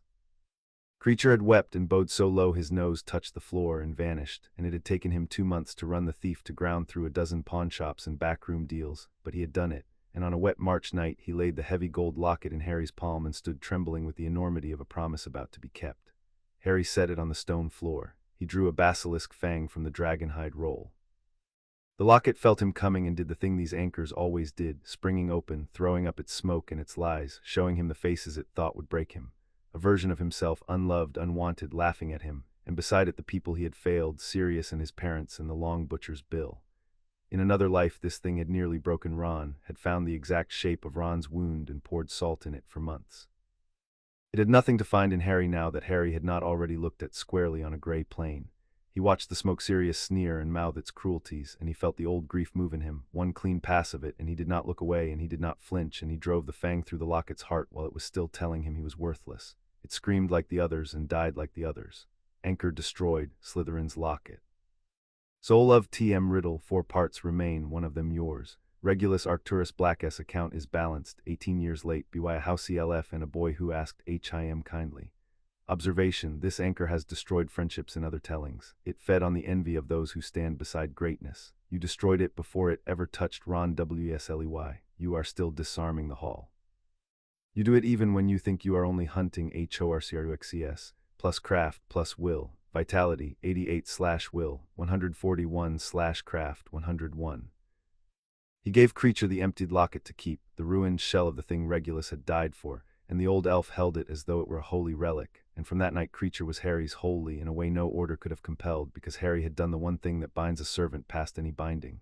He had made the servant's dead master matter. 3 anchors down in a single school year, 4 counting the diary already gone before he woke. 2 remained in the world, the cup behind Dragonfire in a goblin vault and the snake that never left its master's side, and 1 remained behind his own eyes, patient and lately restless and dreaming. Snape brought the warning in April in the cold office with the door sealed and the theater dropped. He is finished waiting on the Malfoy child, Snape said, black eyes fixed on the middle distance where he kept the memories he reported from. Draco has spent the year being precisely as useless as you instructed him to be, and it has cost Draco nothing with the Dark Lord because the Dark Lord expected him to fail. That was always the design. The task was a punishment for Lucius, not a plan, but the punishment has run its course and the Dark Lord wants Dumbledore dead before the summer and he has stopped trusting it to a frightened schoolboy. Snape's jaw tightened a fraction. There will be an incursion. The cabinet in the room of requirement is the door. Draco has been told to open it whether he is ready or not, and behind it, in Borgin's shop, its twin waits, and through that pair of cabinets the Dark Lord means to pour his people into this castle in the dark, and take Dumbledore's life and mine as the price of my failure to deliver it sooner. Harry had known this was coming. He had lived a version of it.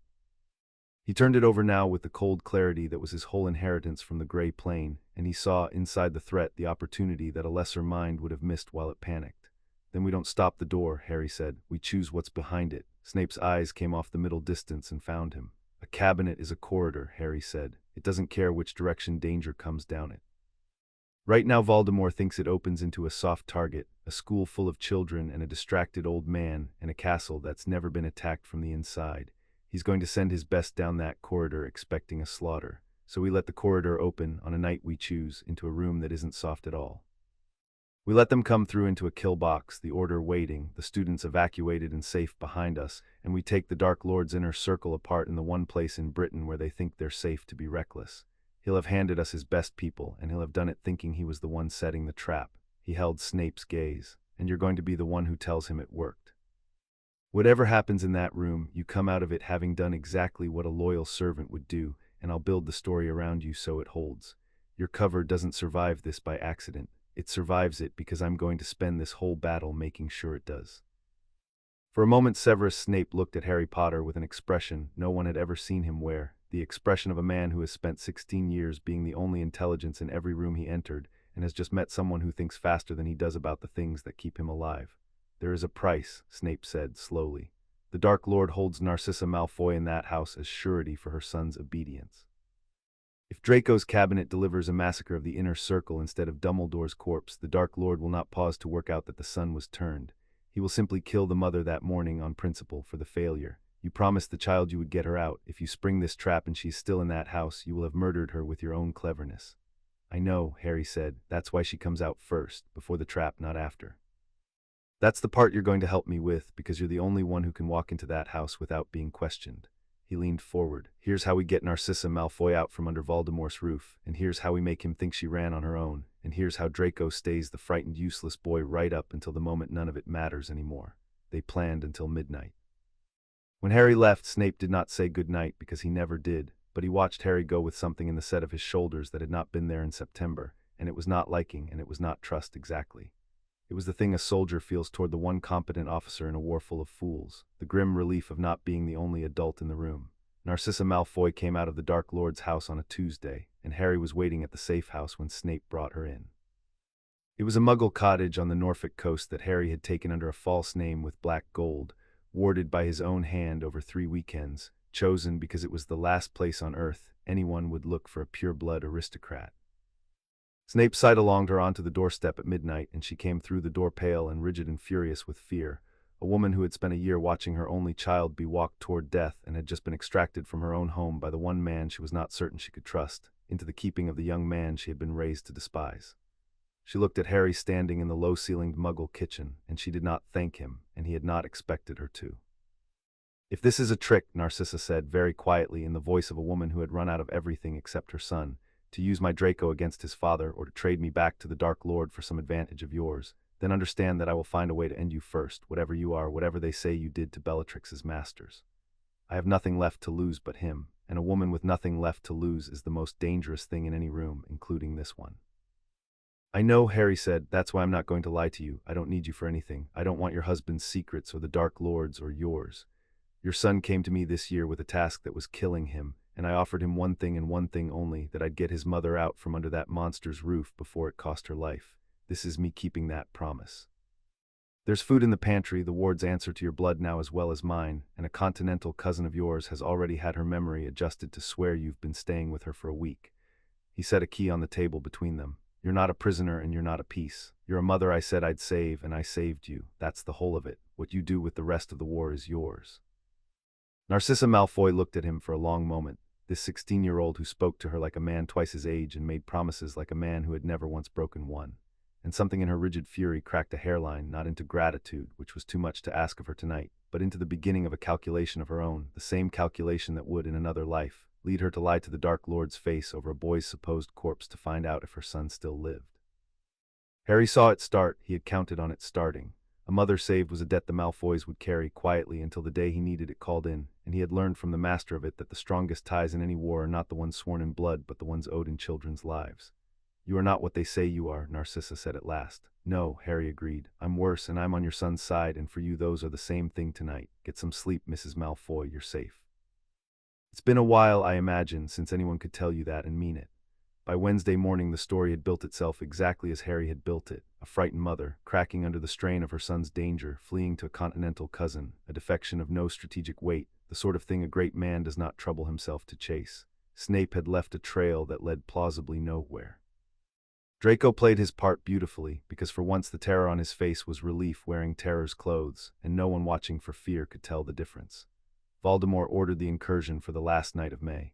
Harry spent the 8 days before it turning the 7th floor into a killing ground, and he did it in the open in front of the Order, because the time for hiding what he was had ended, and the time for being seen had come. Dumbledore stood back and let him run it, and that in itself was a thing the Order noticed, Albus Dumbledore standing at the shoulder of a 16-year-old and saying, mildly, I would do as he suggests to men 3 times his age. Harry laid the wards. He set the evacuation routes, drilled the prefects, moved the younger students to the far towers under the charge of the staff. He chose the room the cabinet stood in and rebuilt it into a funnel with only one way forward and no way to spread, and he seeded that one way forward with every trap 2 wars had taught him, and Kingsley Shacklebolt watched him do it and said quietly to Lupin, where did he learn to fortify a position like a 20-year veteran? And Lupin, who had loved the child's father, had no answer. Harry heard it. He was meant to hear it. Every man in that castle who went away thinking Potter's terrifying now was a brick in the shelter, and he laid the bricks with his own hands, because he had died of being trusted, and he did not intend to die of it twice. The cabinet opened at 11 on the last night of May, and the Death Eaters came through into the trap. They came fast and confident, a dozen of the inner circle, Bellatrix's mad laugh already ringing before she was fully out of the cabinet, Greyback's yellow teeth, the Carrows, Roll, Gibbon, a scatter of lesser killers behind them, pouring into what they had been promised was a sleeping school. What they found was a room with the lights already up and the Order of the Phoenix arranged along its edges, and a 16-year-old standing dead center in the one clear space, wand loose at his side, waiting for them with a stillness that stopped even Bellatrix's laugh in her throat. "Hello," Harry said into the sudden silence. "You're expected." Then the room came apart into light and noise. Harry moved, and the moving was the thing the Order would talk about for the rest of their lives in low voices when he was not in the room. He did not fight like a schoolboy, and he did not fight like a duelist showing off. He fought like a man clearing a house, economical, brutal, every spell a decision, no motion wasted, the craft that had climbed all year now uncorked and pouring out of him.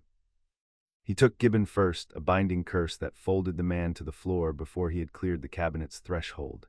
He took Roll with a disarm, and a stunner chained so fast they landed as one blow. He moved through the incoming fire with the wall of the boring nowhere near his mind now, his true mind forward and cold and total, reading the room in threats and angles and exits, and where he moved the Death Eaters' confidence died a piece at a time, because they had come expecting children and found something that fought back like the end of the world. Fenrir Greyback came at him low and fast, the werewolf who preferred his prey young, lunging past the dual lines toward the sealed door where the evacuated children had gone, and Harry did not hesitate over him and did not waste a word. He dropped Greyback with a conjured whip of silver flame across the tendons of both legs, non-lethal and total, and left the monster screaming and immobile on the stone with his hunting done for the night, and the Order man nearest to it, an Auror named Savage, would tell the story for years of how the Potter boy had cut down Fenrir Greyback without breaking stride and without once looking pleased about it. That was the detail that unsettled them most, the ones who watched him. Not that he was deadly. That he was deadly without appetite. He took the killers apart the way a surgeon takes apart a tumor, with total commitment and no relish at all, and there was something in that cold competence that frightened brave men more than any amount of fury would have. Dumbledore fought at the room's far end, and even now, even here, the old wizard was a wonder, magic pouring off him in silent economical arcs, 3 Death Eaters bound before they understood they had been targeted. But Harry noticed through the chaos that Dumbledore was watching him as much as he was fighting, and that the watching had that new quality in it, the swordsmith's attention, cataloging the blade even in the middle of the blade's finest hour. Bellatrix found him in the middle of it, of course she did. She came screaming through the chaos with her wand throwing green, the killing curse, again and again, the one spell that had no shield and no forgiveness, and Harry did the only thing there was to do against the green, which was not to be where it landed. He moved through her fire, drawing her deeper into the funnel, away from the student's roots, away from the Order's weak points, and she followed him laughing, certain, the Dark Lord's most devoted knife, and she did not notice that she was being led until the walls Harry had built were on 3 sides of her and there was nowhere for her to spread. And then, for 1/4 of 1 second, Harry made the only real mistake of the night, and it nearly ended him, and there was no second train. He glanced away. A first year missed in the evacuation, small and frozen in a doorway that should have been sealed, and Harry's attention went to the child for a 1/4 second, an old reflex, the saving reflex, the one that had defined his whole first life, and Bellatrix Lestrange did not waste the 1/4 second. Her curse came while his eyes were on the child, not the green. Something purple and jagged, a cutting curse built to open a man from collarbone to hip, and it caught him across the chest before he was fully back, and it burned, and the world went white at the edges, and he was down on one knee on the cold stone with his own blood spreading black beneath him and the carved light screaming in the private dark. Vitality critical, 19. Wound severe. You are bleeding faster than this body can spare. Reminder, Master THOUGH it SHAMESME to give it mid-battle. There are no respawns. If you fall here, you do not wake on a gray plane. You do not wake at all. I close the account and I do not reopen it. Get up now, or the story you came back to rewrite ends on this floor in a room of hidden things. He got up. He got up because there was no version of the arithmetic in which he stayed down, and because Bellatrix was already lining up the second curse, savoring it, and because a first year was still frozen in a doorway 6 feet away with a Death Eater between them. He came up inside her killing distance faster than a bleeding man should be able to move, and he did not try to duel her, because you do not duel Bellatrix Lestrange, you end her or she ends you. He took her wand hand at the wrist with a bone-breaking hex that had no counter and no drama, and while the wand was still falling, he put a full-force stunner into her chest at a range of 2 feet, and it lifted her off her feet and threw her into the wall he had built to catch her, and she dropped and did not get up. The room was ending around him. With Bellatrix down and Gibbon and Roll bound and 4 more of the inner circle stunned or fleeing back toward the cabinet, the incursion had become a rout, the order pressing in from the edges, and Harry stood swaying in the center of it with his own blood filling his shoe in the first year finally unfrozen and bolting to safety behind Lupin's arm. Snape reached him first. It had to be Snape, and Harry had planned it so, because the whole story of the night still needed writing, and there was only one author who could sign it. Snape caught him as he started to go down, and under the cover of catching him close fast in the old grievance-covered voice that no one else could hear, Snape sang the countercurse to Bellatrix's cutting hex, the one only its inventor and Severus Snape knew, closing the wound Harry could not have survived open, and said too low for any ear but Harry's, "Do not die and waste all my work, Potter," and it was from Severus Snape, very nearly love. Then Snape straightened and turned, and did the thing that saved his cover and cost him nothing that mattered. He raised his wand toward the cabinet where the last 2 Death Eaters were scrambling to escape, and he did not curse them, he covered them. A wide blast that looked to every witness like an attack falling just short, and was in fact a door held open exactly long enough for 2 of the Dark Lord's servants to flee back through it, and carry home the story that Severus Snape had fought like a lion for the Dark Lord's cause, and it was the castle's impossible defenses and Potter's that had turned a certain victory into a bloody defeat. The cabinet closed behind them. Snape lowered his wand, black-robed and terrible in the ruin of the room, and let the Order see him breathing hard from the fight, and no one, not one of them, guessed that he had spent the whole battle on the other side of the side he appeared to be on. Harry sat down against the wall he had built, with his blood drying on the stone and Bellatrix Lestrange unconscious 6 feet away in bonds, and the war's whole shape changed in a single night, and the carved light came up quiet and for once almost gentle. You did not die. You came 19 points from it, which is closer than I ever meant to let you come, and you came that close for the same reason you died the first time. You looked away from your own survival to save someone smaller than you. I told you I do not love. I find I do not want to close your account. I have not wanted that in 1,000 years. Do not make me want it again so soon.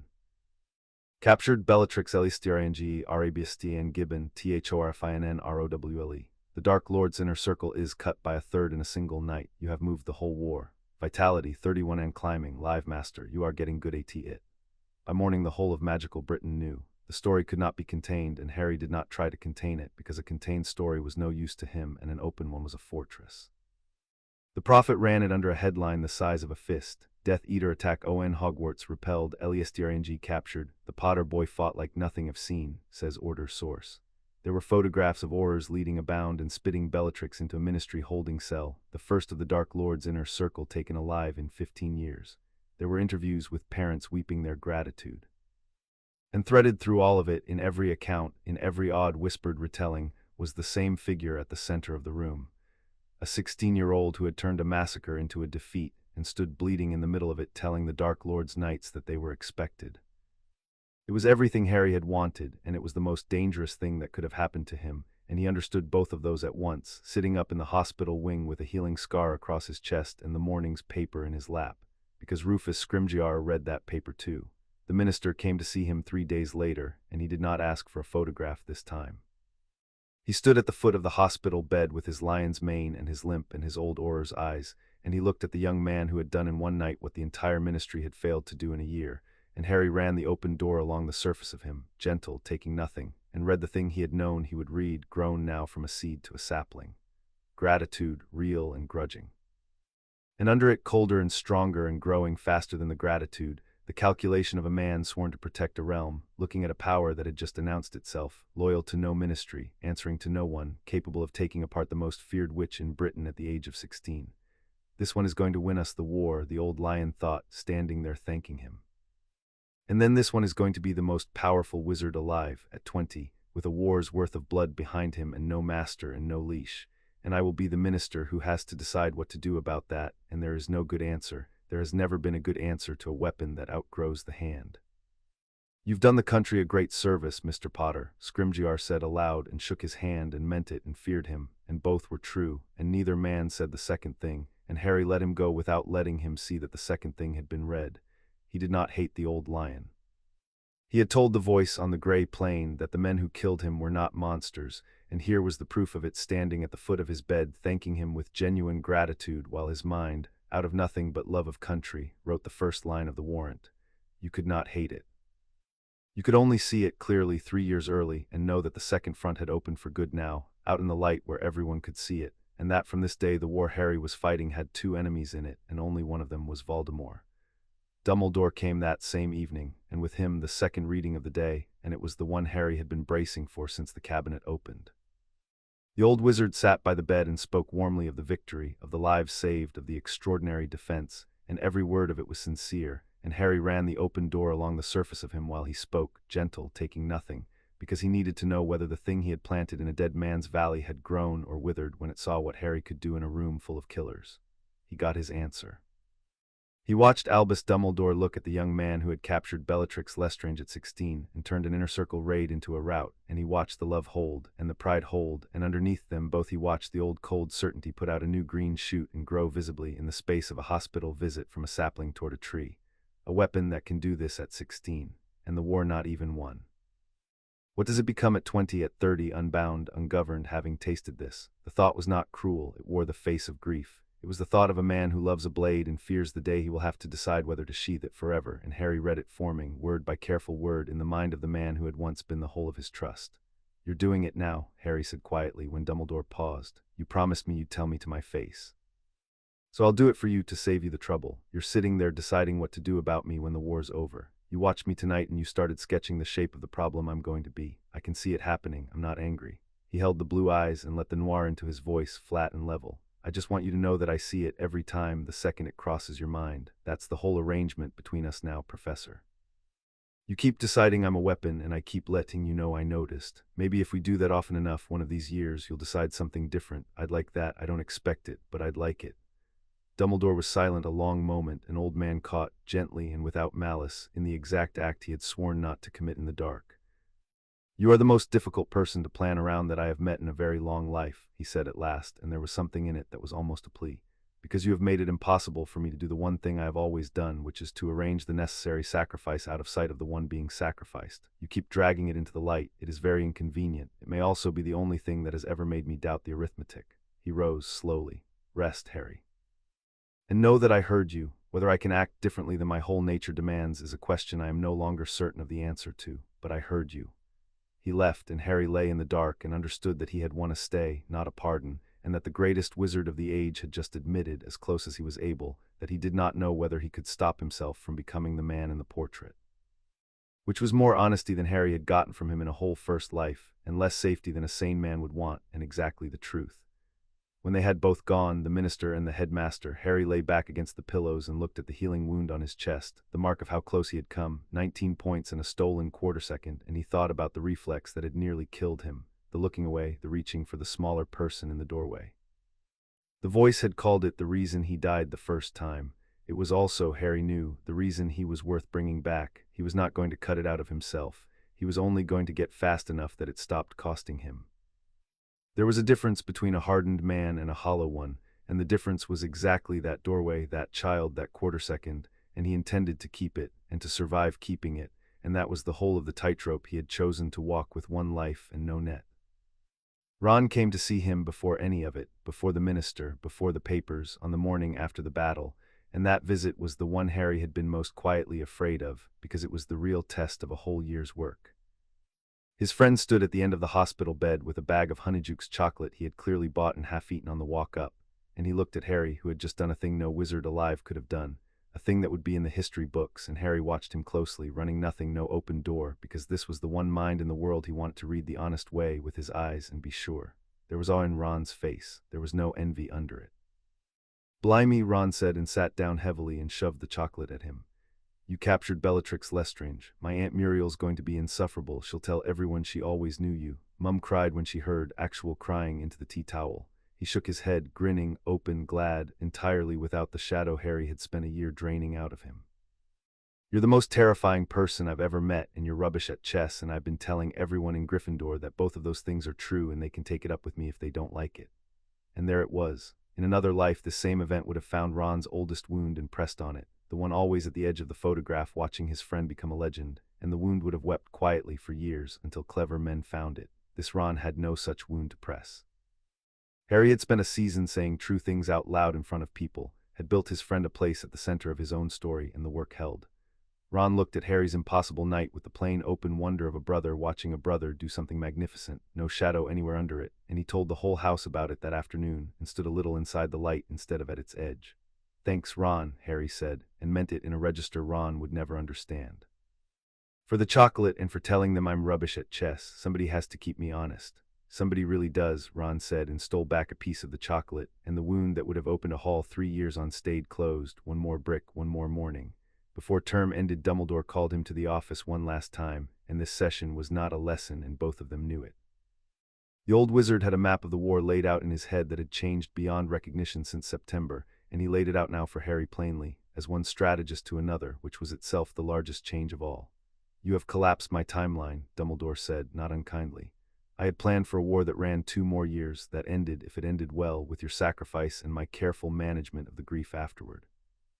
Instead, you have unmade 3 of his anchors in a single school year, captured a third of his inner circle, and turned the whole country's fear of the dark toward its hope in you." He steepled his fingers. "I know about the ring and the diadem and now the locket because you told me, and because I am old enough to count what has stopped radiating hate across Britain since Christmas. I know what remains. There is a cup in a vault at Gringotts, behind a dragon and a goblin nation that does not love us. There is the snake which never leaves him, and there is the fragment you have never once let me examine, riding behind your scar, which is the reason, is it not, that you have always known you would have to die to end him?" "It was the reason," Harry said. "In the version of this you were planning, it isn't anymore. I've already worked out how to give up the fragment without giving up the life. I did it once." He held the old man's eyes and did not explain the once. "The cup and the snake are the hard ones now, and they're hard for different reasons. The cup is a fortress problem. The snake is a proximity problem. He keeps it close because he's afraid, and a frightened thing guarding its last anchor is the most dangerous shape he takes.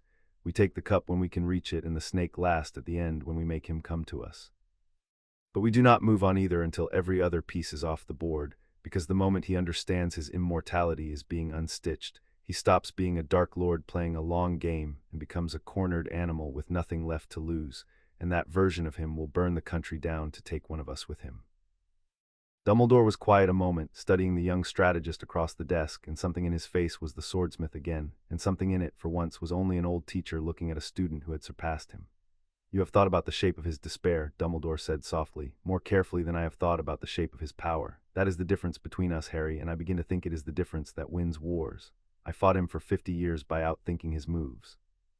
You are going to end him by outthinking his fear." He rose, and the audience was over. "Go and rest this summer and come back ready. And Harry, when it comes time to reach the snake, to make him come to us, as you say at the end, I want you to promise me one thing that I have no right to ask."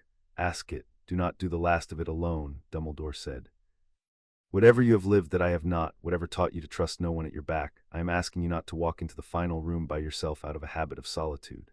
It is the way brave men die who did not need to." Harry looked at him, and thought of a hall he had walked into alone in every way that mattered, wards laced by his own hand, back to the room, and he understood that Dumbledore, who could not know the shape of that death, had somehow put his finger on the exact wound it had left. "I'll try," Harry said, which was the truest promise he could make, and Dumbledore, who had spent a lifetime reading the difference between a promise and a comfort, accepted it as the former. 2 anchors left in the world and one behind his eyes. A Dark Lord down a third of his nights and beginning, somewhere in a dark house, to wonder how a schoolboy had known his own trap better than he did. A minister at the foot of a bed writing a warrant out of love. And a house elf downstairs in a kitchen, polishing an empty locket like the crown of a king. Harry closed his eyes and let the body heal and began, quietly, to plan the summer. Chapter 4 and Chapter 5. Everyone you trusted. The letter that told Harry the Third War had put down roots came to him sideways, the way the important things always came now, through a node in a web he had bought with 90 seconds and a mention of a dead woman's eyes. Horace Slughorn wrote to his favorite student twice a month over the summer, chatty, self-regarding letters full of the doings of the famous, and Harry read every one of them as an analyst reads intercepts, for the one grain of gold buried in the gravel. The gold came in August. Slughorn, meaning nothing by it, wanting only to seem important and in the know, mentioned that he had dined with an old pupil now sitting on the Wisengamot, and that the conversation had turned over the brandy to the Potter boy, and that there was, Horace wrote, a certain feeling in the higher circles these days, half pride and half something he could not quite name, a sense that the country had grown a champion it did not entirely know how to hold. Some of the older members, Horace confided, had begun using a phrase, the after question, as in, we will win the war, thanks in no small part to young Harry, but there remains the after question. Horace did not know what it meant. He thought Harry would be flattered to know he was so discussed. Harry read the letter 3 times in the kitchen of the Norfolk safe house, where he had spent the summer close to Narcissa Malfoy's guarded exile and closer to the sea, and then he set it down and looked out at the gray water and understood that it had begun. The after question. He knew exactly what it meant because he had died of the answer to it. It was the polite, procedural, parliamentary name for the thing Kingsley Shacklebolt would one day say to him in a candlelit hall. A wand that wins a war does not put itself down when the war ends. In his first life, the after question had been asked in secret, decided in secret, and executed in secret, and the first Harry had ever heard of it was 6 wands lighting green. This time he had heard the phrase spoken aloud over brandy 3 years before the hall, filtered through a vain old man who thought he was passing on gossip. The ledger notes, said the carved light, quiet in the seal-lit kitchen, a new entry is forming. It does not yet have a single name. It has many, and none of them has done anything wrong, and that is what makes this the HRDSD page I keep. The after question is not a conspiracy yet. It is a mood. You cannot duel a mood. You cannot capture it and lead it into a ministry cell. You can only change the conditions that grow it, or else watch it grow a body and a hand and a wand. I know, Harry said aloud to the empty kitchen and the thing that kept his count. That's the whole problem, isn't it? There's no one to fight. There's just a country doing arithmetic about me, and every single one of them means well. Yes, said the voice. Welcome to the war that killed you. It has no villains. That is why you lost it the first time. You kept looking for one. He went to Rufus Scrimgeour because you do not let a mood grow in the dark when you can drag it into a room and give it your face to look at. He requested the meeting himself formally through the proper channels, and that alone unsettled the minister's office, because Harry had spent a year declining every summons, and now here he was asking for an audience, and no one knew what to make of a weapon that made appointments. They met in the minister's office at the ministry, the same room where a portrait would one day begin to whisper, and the portrait's subject was not yet dead and not yet hung there, and Harry looked at the empty patch of wall where it would go and thought, not this time. Scrimgeour sat behind his desk with his lion's mane and his old Auror's eyes, and he was courteous and he was wary, and Harry did not open the door on him because he had not come to read the man. He had come to be read correctly for once. You've been discussing me, Harry said without preamble, settling into the chair across the desk with the ease of a man who had sat across from more dangerous people than the minister for magic. The Wisengamot over brandy, there's a phrase going round, the after question. He watched Scrimgeour's face, which was a professional's face, and gave up nothing, and gave up, in the very completeness of its blankness, everything. You don't have to confirm it. I'm not here to accuse anyone of anything because no one's done anything. I'm here because I'd rather we had this conversation now in the light than have you have it without me later in the dark when it's harder to stop. For a long moment the minister said nothing. He was a man who had spent his life in interrogation rooms and knew the value of silence, and Harry, who had spent 2 years in worse rooms, let the silence sit and did not fill it. You are 16, Scrimgeour said at last. I'm a great deal older than that where it counts, and you know it, and it's exactly what worries you, so let's have the worry out loud. Harry leaned forward, and there was nothing threatening in it, only a terrible directness. Here's the after question, minister, stated plainly, since no one at your brandy dinners has the nerve to. When this war ends, and I'm the one who ends it, you'll have a problem. You'll have a young man, barely of age, more powerful than anyone alive, loyal to no ministry, answerable to no one, with a war's worth of blood behind him and a whole country's love in front of him. And you'll lie awake wondering what a person like that becomes, whether he stays a champion or curdles into the next Dark Lord, whether the safest thing a grateful country can do is find a way to put him down quietly before he works out that no one can make him do anything he doesn't want. That's the after question. I've just asked it better than any of your colleagues have. Now let me answer it. Scrimgeour's hand had gone very still on the desk. And what, he said, is your answer? That you're asking the wrong question, and the wrong question always has a monstrous answer. Harry held his eyes. You're asking how to control a power you can't control. There's no clean answer to that. It ends in a dark room and a green light and a country that has murdered its own champion out of fear, and then has to live with what it's become, which is a country that murders its champions.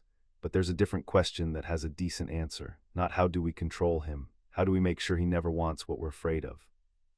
And that one I can help you with, because the answer is, you don't hunt me and you don't fear me in the dark, and you don't make me into the thing you're afraid of by treating me like it before I've done anything. You bind me the honest way, in the open, with laws I helped write and swore to and you can hold me to. You make me a citizen instead of a weapon, and you do it while I'm still asking you to, because there will come a day when I stop asking. The old lion looked at him for a long time. You are threatening me, Scrimgeour said, but there was no certainty in it. No, Harry said, and let the noir into it, flat and quiet and without heat. If I were threatening you, minister, you would not have noticed me doing it, and you would have agreed with everything I said, and you would not have known why. I can do that. I chose not to in this room with you because I need you to trust a version of me that didn't have to earn your trust by force. That's the difference I'm offering you. Every Dark Lord this country ever produced was a powerful person who got tired of asking. I'm still asking. Notice that, write it down. And when your colleagues start using the word contingency instead of the word after question, and they will, I want you to be the man in the room who remembers that the weapon came to you first in daylight and asked to be made into a citizen, and that you said yes. He stood. Or say no and start building your dark room now, and know that I'll see it being built because I see most things, and know that I would rather die in it than become the thing that deserves it. But I'd so much rather neither of us found out which of us breaks first. He left the minister for magic sitting alone in the office where a portrait would never hang, having said in daylight to the man's face every word that in another life had been decided about him in the dark. It was not a victory. Moods do not surrender, but he had given the mood a witness now, one decent frightened patriot who would carry into every future brandy dinner the memory of a young man who asked instead of took, and that was a seed of a different kind, planted in the same soil, and Harry had learned that the only way to fight a thing that grows is to plant something better beside it and starve it of the light. He will not sleep tonight, the voice observed. You have put into RUFUSSCRIMGOUR's head the one idea that can starve the after question, that fearing you is the thing that makes you worth fearing. Whether it takes root, I cannot say. You have done the only thing a just man can do with a debt not yet borrowed. You have made the borrowing harder. Harry walked out of the ministry into a grey London afternoon and stood on the steps a while, letting the ordinary Muggle traffic wash past, and allowed himself, for the length of one held breath, to feel the weight of the thing no one would ever thank him for carrying. He had just spent an hour teaching the minister for magic not to be afraid of him, and he had done it well, and the reward for doing it well was that he would have to do it again, and again, for the rest of a life spent being the thing every powerful person in Britain quietly planned around. There was no end to that labor. You did not win the after question. You only kept it every day from winning you, and the keeping was lonely in a way that had no bottom, because the people you protected from their own fear could never be told that you were protecting them from it, or the protection failed. He would carry it alone, unthanked, unseen, and he had chosen it with open eyes on a grey plain, and it was still, some grey afternoons on some ministry steps, a great deal to carry. He let himself feel it for exactly one breath. Then he put it down in the cold place that kept everything, and went to catch the night bus, because self-pity was a luxury a man with one life and no neck could not afford, and the cup was not going to plan itself. Owen Savage was the one who would cast it. Harry had not known this in his first life.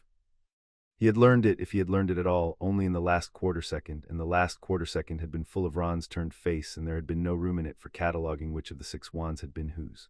But the voice kept the count, and one night in the Norfolk kitchen Harry had asked it plainly, the question he had been circling all summer. The 6 wands in the hall, who were they? The voice had been quiet a while. Then, I keep debts, not verdicts, and I do not hand a living man the name of someone who has not yet WRONGEDHIM, because that is how just men become murderers. But you have earned one thing from me, and only one. The hand that cast the curse that ended you belonged to a good AUROR who believed to his marrow that institutions must outlast men, and that a man who cannot be governed must not be ALLOWD to stand, no matter how much the man is loved. He wept while he did it. He has wept every night since in the future that no longer exists. His name is Owen Savage. You met HIM in a room of hidden things.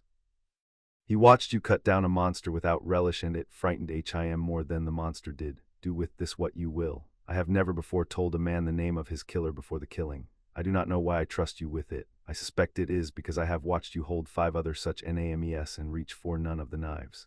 So Harry knew the name and the face and the motive and the tears. And in September, when the Order gathered at Grimmauld Place for the first great council of the new phase of the war, Harry made a point of sitting beside Owen Savage. Savage was a compact, gray-eyed man in his 40s, quiet, competent, the kind of Auror who is never the hero of the story, and always the reason the hero survives it. He had a wife and 2 daughters whose photographs he kept in his coat, and he believed in the ministry the way other men believed in God, not because it was good, but because it was the only thing standing between order and the abyss, and it had to be defended even from the people it failed, even from its own champions, because the alternative to flawed institutions was strong men. And strong men were how you got Grindelwald and Voldemort and every horror in the history books. Harry read all of it off the man across an evening, gently taking nothing, and found in Owen Savage not a villain but the most dangerous thing the Third War could produce. A genuinely good man whose goodness pointed, by its own internal logic, straight at Harry's throat. You could not turn a man like that with fear. Fear would only confirm his thesis. You could not turn him with power, which was the exact thing he existed to check. Harry looked at the man who would one day weep and cast the green light, and understood that there was only one way to disarm Owen Savage, and it was the hardest way, and the voice had been showing it to him since the Grey Plain. You made his thesis untrue. You became in front of him over years so demonstrably a citizen and not a weapon, so consistently a man who asked instead of took and bound himself instead of ruling, that the good Auror's own logic could no longer find the target. You did not argue him out of believing institutions must outlast men. You agreed with him, and then you made yourself the proof that a powerful man could choose to be governed, so that the day someone put the case to Owen Savage that Potter must be put down for the good of the order, the one witness in the room who had watched Potter kneel to the law of his own free will would be the man they needed to hold the wand. "You've got daughters," Harry said to him late when the council had broken into its small knots and the firelight had burned low. He nodded at the coat where the photographs lived. "I saw you check they were still there twice tonight. Old habit." Savage's gray eyes came to him wary because everyone was wary of Harry now. "Or habit. You learn to know where everyone you love is at all times. It's a bad way to live." "It's the only way to live in a war," Harry said. "I do it too. I've just got fewer people to count." He let a silence sit comfortable and then said the thing he had come to say plainly without weight. "I want you to know something, Savage, and I'm only going to say it once and you can make of it whatever you like. Whatever happens in this war, whatever I become when it's over, no matter how powerful the papers say I am, I'm never going to be the reason a man like you has to choose between his daughters and his duty. I've seen what it does to a country when its protectors decide their champion has to be put down for the greater good. I've seen it more clearly than you'd believe. And I've decided I'd sooner bind myself in chains I forge in daylight than ever make an honest man weep in a dark room over a thing he thought he had to do. That's all. Go home to your girls, count them. I'll keep the watch tonight." He did not read Savage's face after he said it. He had learned that the deepest work is done unwatched, and that a man given an unexpected mercy needs to be alone with it. He got up and took the first watch of the order's long night, and left Owen Savage sitting by the dying fire with his daughter's photographs, and a sentence he had not been ready for lodged somewhere under his ribs, and somewhere in the count that was kept, a debt that had not yet been borrowed grew, very slightly, harder to borrow.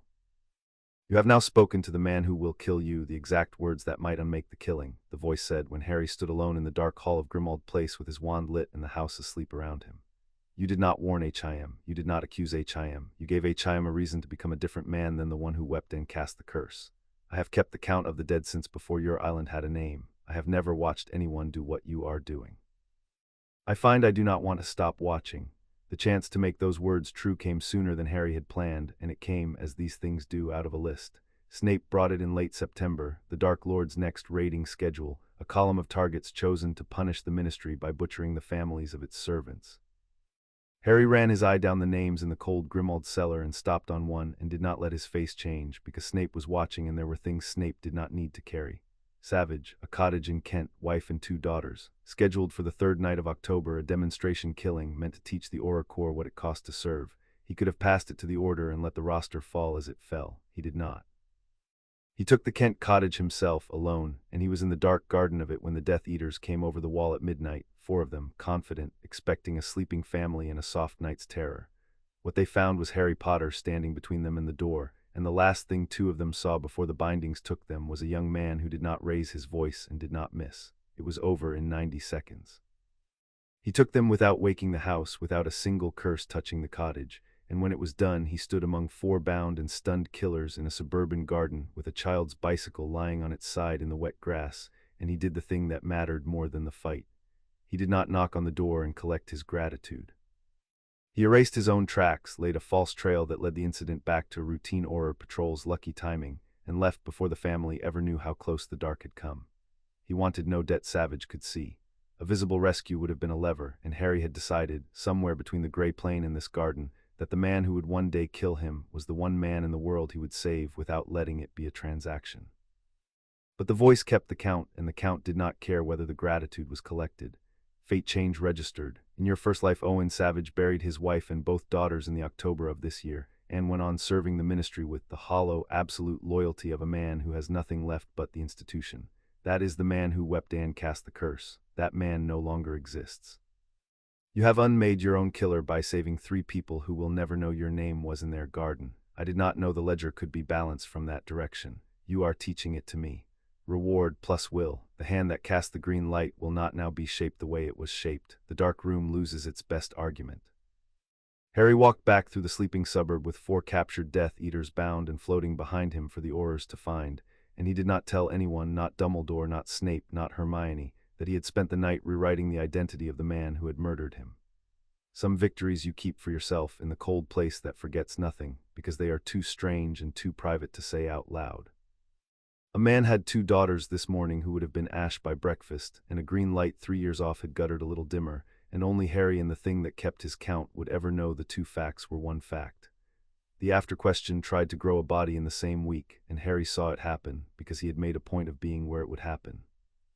There was a session of the Wisengamot, a closed one, called under an old emergency provision to discuss the war, and Harry was not a member and not invited, but Dumbledore was chief warlock, and Dumbledore, honoring a promise made in a dead man's valley, told him what was said. An older member on the conservative benches, a decent man with a lifetime of service behind him, had risen and spoken carefully of the need for the wizarding state to consider not only the winning of the war but the shape of the peace, and of the danger, unprecedented in living memory, of a private individual accumulating power beyond the reach of any lawful check. He had not named Harry. He had not needed to. He had proposed in the abstract that the Wisengamot begin quietly to draft contingencies, purely as a matter of prudence, for the containment of magical power that placed itself above the state. The word had been said aloud in a chamber of the state for the first time. Contingency. The after question had grown its first small bone. Dumbledore had risen in answer, and he had done a thing that Harry, hearing of it later, understood to be the first true payment on a debt the old man did not yet fully know he owed. He had spoken against it. Not by defending Harry, which would have been weak, but by turning the chamber's fear back on itself, asking the assembled elders whether they truly believed that the way to prevent a tyrant was to begin, in secret, drafting the machinery by which the state might murder the very people who saved it, and whether they could not hear, in their own careful language, the exact reasoning every dark government in history had used to justify its first quiet killing. He had asked them to consider that a country which prepares a dark room for its champions has already lost the thing the champions were defending. And he had watched the word contingency wither, for a while, in the mouths of decent, frightened men who did not want to be the villains of the story and had just been shown, gently and mercilessly, that they were auditioning for the part. "You defended me," Harry said to Dumbledore afterward in the office, and it was not quite a question. "I defended an idea," Dumbledore said, "which happens this year to be wearing your face. Do not mistake it for a change of my nature, Harry. I am still a man who believes some sacrifices are necessary, and I do not know on my worst nights that you are not one of them." He looked very old in the lamplight. "But I have watched you all year decline to become the thing they fear in public at cost to yourself, and it has made a certain kind of argument harder for me to make even in the privacy of my own skull. You are unbuilding the dark room faster than they can build it. I find I would rather help you unbuild it than be, once again, the man who drew up the plans. That is not redemption. It is only an old man, very late, choosing a different habit. But it is what I have to offer, and tonight I offered it." Harry looked at the man who had designed his death in a life that no longer existed, and who had just unknowing spoken against the machinery of it in the one chamber where it would have been built, and he understood that the strange project of his second life was working, not cleanly and not safely, but working. The betrayers were being unmade before they became betrayers. The architect of the hall was becoming, by inches, its demolisher. "Thank you," Harry said, and meant it, and did not say the rest, which was that he would go on watching the old man's face for the day the habit reversed, because a stay was not a pardon, and he had died once of confusing the two. Voldemort forced the lines fully into the open in October, and he did it, as the voice had warned, out of fear. He had felt his anchors dying. Harry had known he would, eventually. You cannot unstitch a man's immortality and expect him not to feel the cold coming in. 3 of the 7 pieces of Tom Riddle's soul had been unmade in a single year, and the Dark Lord, who had built his whole existence around never dying, had begun to sense the floor going soft under him, and a frightened Voldemort was exactly the cornered animal Harry had described to Dumbledore across a desk in June. He struck out. He abandoned the patient infiltration of his first life campaign and went loud, a series of massacres designed to terrorize, to prove he was still the thing to be feared, to drown out the papers full of the young man who kept unmaking his work. The worst of it came to Diagon Alley on a Saturday, in daylight, with the street full of families. A dozen Death Eaters came down out of the sky in a storm of black smoke and green fire, into a crowd with no order and no orders near enough, and for 90 seconds it was the massacre Voldemort had ordered. Then Harry was there. He had been in the alley by design. He had read the pattern of the raids off Snape's intelligence and stationed himself where the odds said the next one would fall, and the odds had paid. He came through the panicking crowd like a current through slack water, and the street learned in the space of a minute what a room of hidden things had learned in the spring. He put himself between the wands and the children, and he took the raiders apart with the same economical, appetiteless brutality that frightened the brave, a shield thrown wide over a knot of screaming toddlers with one hand, while the other dismantled a Death Eater's whole offense in 3 chained curses. He did not lose a single civilian. He captured 2 more of the inner circle and drove the rest screaming back into the sky, and when it was over he stood in a ruined, smoking street full of people he had saved, and the people did the thing he had known they would do. They tried to crown him on the spot. They pressed in around him, weeping, reaching 100 voices at once. Lead us, take over, tell the ministry to give you everything, only you can save us, be our sword. It was the crown offered in the rawest and most seductive form there is, by grateful people standing in the wreckage of their fear, and every cell of Harry that wanted to end Voldemort fast wanted to take it. He climbed onto an overturned market cart so they could all see him, and he refused it live in front of them in the smoke. Look at me, he said, and the street quieted because his voice carried the flat authority that made rooms go still. You're frightened and you want someone to hand all the power to so you can stop being frightened. I understand it, but that is precisely how he started. A scared country handed a powerful man everything because it wanted to feel safe. I am not going to be your next one. I'll stand in front of your children every single time, I swear it to you, but I will not be your king, and I will not take your ministry, and I will not be handed powers no one should have. Go home. Hold your families, and the next time someone tells you the only way to be safe is to give one man everything, remember that you heard that from the smoke on this street, and remember who was talking when the fires started.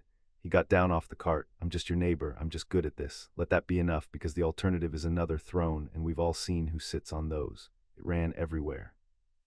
And in the smoke of a saved street, the after question lost more ground than 100 careful arguments could have won it, because a man who climbs down off the cart in the exact moment a frightened country is trying to lift him onto a throne is the one kind of powerful man a country can learn to stop being afraid of. And still the country, terrified, went on doing the thing that terrified countries do. It looked for a strong hand. It looked at Harry. This was the hinge Harry had seen coming and could not avoid, only prepare for. As Voldemort grew louder and bloodier, the public appetite for a champion grew with it, and the pressure mounted from the prophet, from the frightened public, from within the Order itself, for Harry Potter to be given his head, to be handed extraordinary powers, to be made the sword of the realm and pointed at the dark. It was everything the after question feared, arriving as a gift the country was begging him to accept. Take command, take the emergency powers, take the Oracle and the Order and the love of a frightened people, and end this. And Harry, who could have taken all of it, who wanted to take all of it because taking it was the fastest road to ending Voldemort, understood with perfect clarity that the moment he accepted the country's offered crown was the moment he proved Owen Savage right and Rufus Scrimgeour's fear correct, and made the Candlelit Hall inevitable. A champion who accepts unlimited power to save the realm is one bad month from being the thing the realm needs saving from. Every tyrant in history had been first exactly this, the strong hand of frightened people begged to take control. So he refused the crown in public in the pages of the prophet, in words he chose with a care that would have made Dumbledore proud, and did. I won't take command of the Aurors, he said to a reporter on the record deliberately. I won't take emergency powers. Not because I couldn't use them well, because no one should have them, including me, especially me. If we beat him by becoming a country that hands one frightened man unlimited power to make us feel safe, then he's already won, because that's exactly what he is. I'll fight. I'll fight harder than anyone, but I'll fight as one wizard under the same laws as everyone else, and if that's slower, then it's slower, and it's still the only way out of this that doesn't end with a different monster in his chair. He looked at the reporter and past her, at the whole watching country, and at one gray-eyed Auror who would read this over breakfast with his daughters. I don't want to be your strong hand, strong hands close into fists. I want to be your neighbor who happens to be good at this. Hold me to that, please. Hold me to it even when you're frightened, especially then. It ran on the front page under the headline, The Chosen One Refuses Power, and it was the single most important thing Harry did that autumn, and it had nothing to do with Voldemort. It was a shot fired in the Third War, aimed at a mood, and it landed. Across Britain, at 1,000 breakfast tables, frightened people read a young man declining the crown they'd have handed him, and some of them, not all but some, felt the after-question quiet in them a little, because it is hard to fear a man who is visibly more afraid of his own power than you are. At one breakfast table, a gray-eyed Auror read it twice and looked at his daughters, and did not know yet that he had just begun slowly to change into a man who would not weep in a dark room, because the room was being unbuilt, sentence by public sentence, by the one person it had been built to hold. Snape came to him one last time before the winter closed the roads, and what he brought was the shape of the endgame. He has begun to move his treasures, Snape said in the cold cellar, his voice lower than usual. He does not say why even to the inner circle, because he cannot say why without admitting the cold he feels, but he has been to Gringotts. He has spoken with the goblins about the security of the Lestrange vault 3 times, which he has not done in 15 years, and he has stopped letting the snake out of his sight. It sleeps in an enchanted sphere at his side now, warded, watched. A man does not chain his pet to his own body unless some animal part of him has understood that the pet is the last thing keeping him alive. The black eyes came up. You have frightened the most frightening creature in Britain, Potter, and I did not believe that was possible, and I find I do not entirely enjoy having watched it done, because a cornered thing that cannot die is one matter, and a cornered thing that has just realized it can is another, and far worse." "I know," Harry said. "That's the whole danger of the last stretch. Every anchor I cut makes him more careful and more desperate at once. The cup's in the Lestrange vault, and it's about to become the best guarded object in the country, which means we take it soon or we don't take it at all. And the snake we can't touch until the end, because the day the snake dies is the day he knows he's mortal, and that's the day he stops calculating and starts burning." He looked at his one ally in the dark between the armies. "So here's the order of the last moves, Severus, and I need you to carry your half of it, and it's going to ask more of you than anything has yet. We take the cup. Then we make him bring the snake to us on ground we've chosen at a moment we've built, so that the instant he understands he's mortal is the same instant he's already lost. One motion, no gap for the burning." Snape was quiet a long moment, a spy at the end of 16 years of it, looking at the young strategist who had come from nowhere and outthought the fear of the two most dangerous men in Britain. "You have planned my death into this somewhere," Snape said. "It was not a question. I can hear the shape of the plan, and there is a place in it where the Dark Lord's trust in me has to be spent all at once, and things that are spent all at once are not, generally, recovered." "There's a place where it might come to that," Harry admitted, because he would not lie to this man of all men. "I've built it so it doesn't have to. I've built it so you come out the far side, but I won't insult you by pretending there's no risk, because you know and you've spent enough of your life being lied to by men who claim to be protecting you." He held the black gaze. "I got you into daylight once this year, Severus. I found out what you were before you had to die to tell anyone. I don't intend to waste that by spending you at the end. Trust me one more length of the dark, and I'll walk you out of it. That's the whole promise. It's more than anyone's offered you in 20 years, and I mean to keep it." Something moved behind Snape's eyes that was not quite trust, and was closer to it than anything he had felt since a silver doe first stood in his grief. He inclined his head a fraction and was gone into the winter dark, and Harry stood alone in the cellar with the whole endgame laid out cold and clear in front of him. The lines were drawn now, and Harry could see all of them laid out like a board he finally had the whole of. Voldemort on one side, loud and dying and dangerous. The establishment behind, frightened and decent and armed with the after-question, its mood not yet a conspiracy and no longer growing unwatched. Dumbledore beside him, loving and calculating and for once doubting his own arithmetic. Snape in the dark between the armies, loyal in one unbroken line. Ron at his back with no wound left to press. Hermione watching him for the day he lost himself. Narcissa in her seaside exile, a debt waiting to be called. And in the count that was kept, a whole page of names that had wronged him in a life that no longer existed, not one of which had yet lifted a hand, because he had spent a year and a death learning the one thing that wins the war with no villains. You do not wait for the betrayal and avenge it. You find the wound it grows from, and you close the wound in daylight, one true sentence at a time, and you starve the dark room of its reasons until there is nothing left in it to fear. Two anchors remained, the cup and the snake, and past them the fragment behind his own eyes, and past all of it a hall he did not intend to walk into again. Harry stood the last watch of the night at Grimmauld Place, and turned the cracked black stone over once in his pocket without calling anyone up out of it, and began, quietly, to plan the taking of the cup. Chapter 5 and Chapter 6. The trap rewritten. He took the cup out of the deepest vault in Britain by knowing, before he ever went down, exactly where every trap was laid, and he learned it from the woman who had killed him in a life she did not remember. Bellatrix Lestrange sat in a ministry holding cell that Harry had reinforced with his own wards because he did not trust the ministries, and she screamed abuse at him when he came in and quieted when she understood that he was not going to answer it.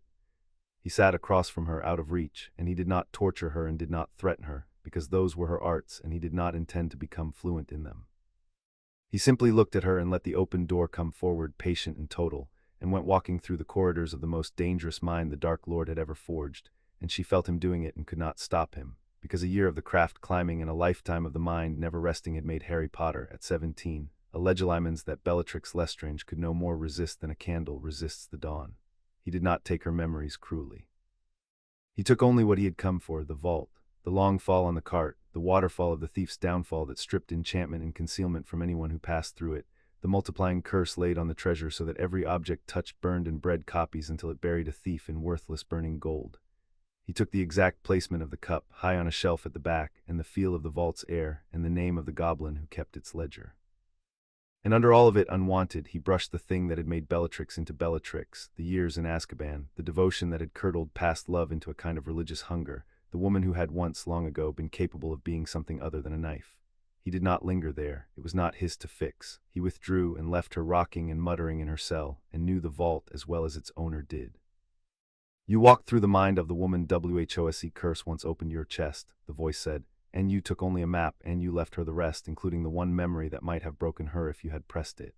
I noted that, I note everything. The ledger records, Lestrang, Bellatrix. You had her helpless and you collected a debt she owed you in another life, and the debt you collected was directions. You are a strange kind of creditor, master. The break-in itself took 4 hours and every scrap of the foreknowledge he had bled for. The cart ride down was a mile of falling through the dark, a rattling plunge past stalactites and underground lakes into the oldest part of the bank, where the great families kept the things they did not trust the daylight with, and beside Harry the goblin Bogrod sat rigid and grey with the particular terror of a creature betraying his own kind's deepest law. Harry had not enjoyed leaning on him. He had done it cleanly and without cruelty, as he did everything now, and he had promised the goblin protection afterward and meant it, but there was no version of walking a goblin into robbing his own bank that left Harry feeling like the hero of the story, and he had stopped some time ago, needing to feel like one. He went down as himself, under a disillusionment and a raft of concealments he knew the thief's downfall would strip, and that was the first place foreknowledge earned its keep. He knew the waterfall was coming, so he had prepared for it, dropping his concealments the instant before the water hit, and riding the derailment on his own 2 feet with a cushioning charm already woven, so that where past thieves had been flung screaming into the pit, he simply walked out of the water soaked, invisible and unhurt and unsurprised. He knew about the multiplying curse, so his hands were already gloved in dragonhide, and he touched nothing, nothing at all, on the long walk to the back of the vault through mountains of gold that would have buried a greedy man alive. He knew the cup was high on the back shelf, so he did not waste a second searching. He summoned it the careful way, with a hooked staff of goblin silver he had brought for exactly this, lifting it down without a single finger of his skin ever meeting the treasure of the Lestranges, and he had it in a dragon-hide sack before the vault fully understood it was being robbed. The cup hummed against his ribs through the sack, the sick low note of a soul fragment radiating its hate, the note he had learned to hear in his sleep, and he stood a moment in the mountain of forbidden gold with the last but 2 of Voldemort's anchors in his hands and let himself feel, precisely, the weight of how far he had come from the 11-year-old who had walked into this bank the first time holding Hagrid's enormous hand. He had been a frightened child in this building once. He was something else now, something the building's owners would spend the next decade telling stories about, and he did not linger on the difference, because the alarms had begun to sound somewhere above, and the vault was starting to understand. Then there was the dragon.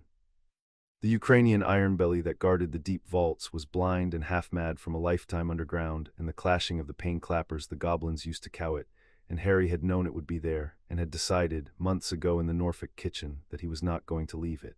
He freed it. He cut the chains with a curse he had spent a week perfecting, and he climbed onto the back of the great pale beast, and he took it up through the heart of Gringotts and out through the roof in an explosion of marble and daylight and screaming goblins, riding a dragon into the sky over Diagon Alley with the last of the Dark Lord's treasures in a sack against his chest. And for one baroque, impossible moment the whole of magical London looked up and saw the Chosen One astride a dragon in the noon sun. And the image went round the world by nightfall and became, without Harry intending it, the single most famous thing anyone had ever done. The ride was the freest he had felt since the Grey Plain. The great pale beast climbed on wings the width of a street, and the wind tore at him. And beneath the terror of clinging to a half-mad dragon 2,000 feet over Wiltshire there was something else, something clean and enormous and free, the feeling of a creature that had been chained in the dark for 100 years finding the sky, and of a young man who had been a weapon in other people's hands for a lifetime steering something no one had ordered him to save toward the open air. He had not planned to free the dragon for any tactical reason. He had freed it because it was chained and he could unchain it, and because a man who unstitches a Dark Lord's immortality and empties rooms of killers needs, now and then, to do a thing that has no arithmetic in it at all, a thing done purely because leaving a caged creature caged was a small daily surrender he was no longer willing to make. The voice had told him once that power is best measured by what it declines to do. He thought, riding a freed dragon into the free sky, that it might also be measured by what it insists on setting loose. He set the dragon down on a Welsh mountainside far from any cage and let it go, and watched it climb away into the free air for the first time in 100 years, and then he sat on the cold turf and drew a basilisk fang from the dragon-hide roll and set Helga Hufflepuff's cup on a stone. It fought him the way they all fought, throwing up its smoke and its lies, and it found the shape of his loneliness and showed him a version of the world where he had never been born and no one had ever had to fear him and everyone he loved was safe and happy and free of the weight of him. And it was the cruelest thing any anchor had yet tried, because it was the one temptation that wore the face of kindness. He looked at the smoke where a world without him lived, bright and painless, and he felt the old grief move in him one last clean time, and he drove the fang through the cup while it was still promising him a world that did not need him. Anchor destroyed, Hufflepuff's cup. Soul of T.M. Riddle, 2 parts remain, the snake and the fragment behind your eyes. You have now unmade 5 of the 7. The first time you did this, it took a year of starvation and running and the deaths of people you loved. This time it has taken a year of planning and a dragon. I prefer the dragon. Reward plus craft plus vitality. Vitality 118/will, 162/craft, 140. Be careful now, master. What remains are the 2 anchors he can feel. From here on, every move you make, he feels the cold of it. There is no more quiet work. From here on, it is all fire. The fragment behind his scar woke fully that night, and it was the most dangerous night of the war that no one but Harry would ever know about. 5 anchors gone, and the piece of Tom Riddle riding behind Harry's eyes felt every one of the deaths as an amputation, and it stopped dreaming and started clawing. It had spent a year and more thinking itself the passenger of an ordinary, closed-minded schoolboy. Now, with its brother fragments dying one after another and the cold coming into the whole soul it belonged to, it turned its full ancient malice inward and tried, for the first time, to force the gate and see what its host truly was. Harry sat on the cold Welsh mountainside where he had freed the dragon, alone in the dark, and fought the hardest defensive battle of either life inside the walls of his own skull. If the fragment broke through, it would see everything, the gray plain and the green light and the whole map of the future, and it would pour all of it down the connection to its master, and Voldemort would learn in a single night that the schoolboy who had been quietly dismantling him for 2 years was a man returned from the end of the war with the entire script in his hands. Every advantage Harry had would die in that instant, so he did not let it through. He built the wall of the boring higher than he ever had, and when the wall was not enough, he did the thing he had learned in a war the fragment could not imagine, and he turned the fragment's own nature against it. He flooded the gate not with emptiness, which it could push through, and not with rage, which it fed on, but with the one thing a shard of Tom Riddle could not endure to look at: ordinary, unremarkable, unbearable human tenderness. He filled the front of his mind with Ron shoving a bag of half-eaten chocolate across a hospital bed, with Hermione refusing to be lied to across a library table, with a house elf weeping over an empty locket, with Neville saying, "I won't wait," with the small, warm, daily human things that a soul that had murdered itself into pieces to escape love could not bear the nearness of. And the fragment, which had reached into him expecting to find fear it could break or pride it could seize, found instead a mind saturated with exactly the force that Tom Riddle had spent his whole existence fleeing, and it recoiled and it shrank, and it fled back down into the dark behind the scar, blind and beaten and no wiser than before. The gate held, the voice said in the ringing silence after, and there was something in the carved light that Harry had never seen from it, something close to awe. He reached into you on the worst night with all his dying strength, and you did not shut HIM out with a wall. You drove HIM out with love, which is the one weapon he has no defense against and never did. You have just won a battle that no history will ever record, inside a skull on a dark hill, alone. The fragment still does not know what you are. He still does not know you have returned. You have kept the last and greatest secret of the war through the one night it was most likely to break. Harry sat on the mountain until dawn, guarding his own mind, and did not sleep, and when the sun came up he was still the only person in the world who knew how the story ended. He told Dumbledore about the last step in the office at night, because Dumbledore had earned the truth, and because Harry needed one other living mind to hold it in case his own was ended before he could act. "There are 2 anchors left," Harry said, "the snake and the piece of him behind my scar. The snake we handle at the very end on ground we choose, because the moment it dies he knows he's mortal. But the piece behind my eyes is the one you were always most afraid of, Professor. It's the reason you spent a first life you don't remember planning my death. You believed the only way to kill that fragment was for me to die, because a soul anchor cannot be extracted from the living the way a curse can be lifted." "You were nearly right." Dumbledore had gone very still. "Nearly. When Voldemort took my blood in the graveyard 3 years ago to build his body," Harry said, "he did a thing he still doesn't understand. He tethered me to life through his own veins. As long as he lives, the protection my mother left in my blood lives in him too, and it anchors me the way his Horcruxes anchor him. Which means there is exactly one thing in the world that can destroy the fragment in my scar without destroying me." He held the old man's eyes and said it plainly, because there was no gentle way. "His killing curse. If Voldemort strikes me with the green light while our blood tether holds, the curse kills the piece of him in me, and I survive because his own blood in his own body will not let me die while he lives. The fragment dies, I don't. That's the last step. That's how it ends." The silence in the office was the deepest Harry had ever heard from a man who had lived 115 years. "You are proposing," Dumbledore said at last, and his voice was not quite steady, "to stand in front of Lord Voldemort with 1 life and no second chance of any kind that I am aware of, and let him cast the killing curse at your unshielded heart, on the strength of a theory about blood magic that you cannot test and cannot rehearse, and will only learn the truth of in the instant it either works or ends you forever. Yes, Harry said. How do you know it works? Dumbledore's composure cracked finally all the way through, and what showed underneath it was not the swordsmith and not the strategist, but simply an old man who had, against a lifetime of his own careful habit, come to love the young person in front of him. How can you possibly know? Because I've done it, Harry said quietly, in the life you don't remember. I stood in a forest and let him kill me, and the curse took the fragment and not my life, and I woke on the ground while he thought I was dead, and I got up and finished him. I know it works, Professor, because it has already worked once, and it is the single piece of foreknowledge in my whole arsenal that I would bet my one remaining life on. He let the noir back into his voice, flat and level, because the flatness was the only thing holding the enormity of it at a manageable distance. Everything else I've changed this year, I changed to make sure I never had to do this alone in a forest again, with no one who loved me knowing where I'd gone. So I'm telling you, in daylight, to your face. This is how I mean to end him, and this is the part where I might die and not come back, and I am asking the man who once planned this death in the dark to help me survive it in the light instead. Dumbledore rose and came around the desk, and did a thing he had never done in either of Harry's lives. He put his old hands on the young man's shoulders and looked at him, and there were tears standing unshed in the blue eyes. In my whole long life, Dumbledore said, I arranged a great many necessary deaths and told myself each time that the arranging was a kind of love. I was wrong. This is what it looks like, to love someone who must walk toward death and be unable to walk in his place. It is unbearable. I have spent a century making other people bear it so that I would not have to. His grip tightened. I will not arrange your death, Harry. I will help you survive it. Whatever I have, whatever I am, it is yours for the walking of that forest, and if there is any way in all my knowledge to tilt that curse one hair further toward your life, I will spend the rest of my days finding it. That is my answer. It is 30 years too late, and it is the truest thing I have ever said. And he kept his word that same night, spending hours in the deepest archives of his own century of knowledge, and he found Harry two things. The first was a certainty, that the blood tether was real, that Harry's reasoning about the graveyard was sound, that a legilimens of Dumbledore's power could confirm the protection still ran in Voldemort's stolen body like a second heartbeat, and that the theory Harry meant to bet his one life on was not a hope but a fact. The second was smaller and stranger, a piece of old magic Dumbledore pressed into Harry's understanding rather than his hands, the knowledge of how a person walking willingly toward death for the sake of others leaves a protection over the ones left behind, the same protection Lily Potter had left over her son. If it goes wrong, Dumbledore said, if I am wrong and the curse takes you and does not spare you, then you will not die the way your first self died, alone and betrayed and unmourned.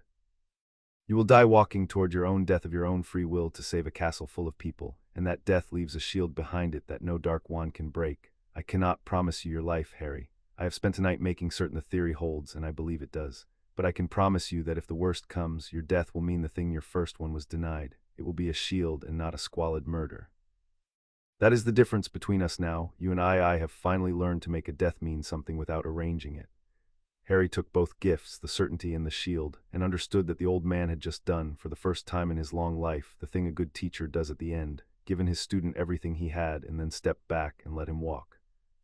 Harry looked at the old man who had been the architect of the hall and was now, fully and at last, its enemy, and he understood that the whole strange, cold, patient project of his second life had bought him this. Not safety, which did not exist, but the thing he had died in a first life for the lack of.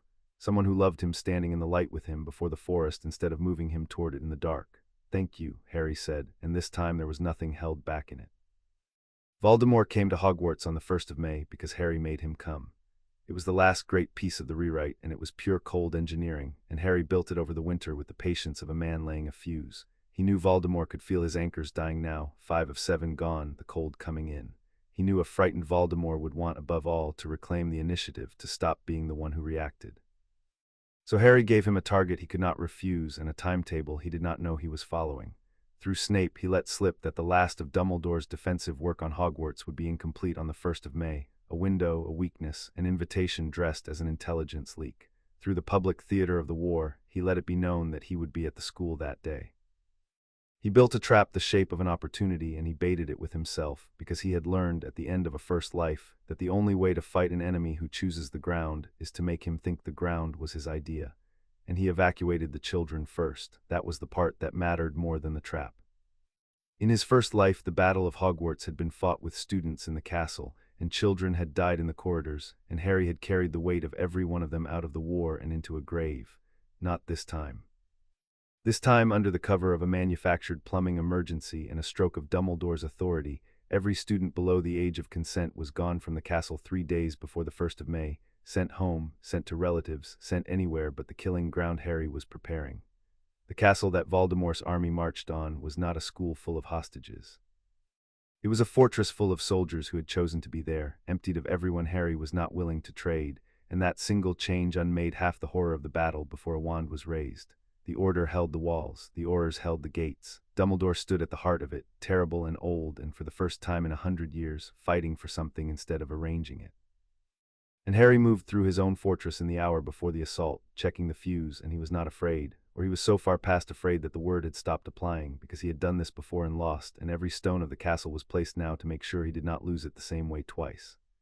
In the last quiet hour before the smoke came, Harry gathered the 3 people he trusted most in a tower room above the marshalling army, and gave them the truth and their parts in it. Hermione had the plan of the castle spread on the table, every ward and every fallback drilled into her, because she was the one who would hold the whole shape of the battle in her head when Harry could not, the coordinator, the mind at the center of the web. Ron stood at the window watching the horizon for the first black smudge of the coming, steady, unafraid, a young man who had grown all year into the confidence Harry had built him, and now wore it like it had always been his. And Neville Longbottom stood by the door with the sword of Gryffindor across his back, because Harry had chosen him for the single most important task on the field, and had chosen him on purpose, and had told him why.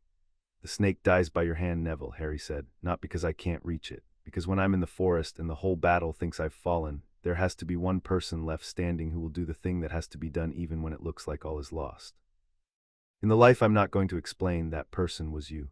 You pulled that sword out of a hat when everything was ending, and you took the snake's head off in front of Voldemort himself, and you were the bravest thing on the field, and I have never once forgotten it. So it's you again. When the moment comes, and it will come at the worst possible time on purpose, you take the snake, and you don't wait for permission, and you don't wait for me."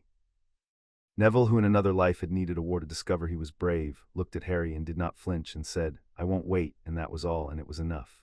Hermione caught Harry at the door as the others filed out. She had watched him all year for the day he lost himself as he had asked her to, and she looked at him now with the whole weight of the promise between them. "You're going into that forest to die," she said, very low, because she had worked it out, because she always worked it out.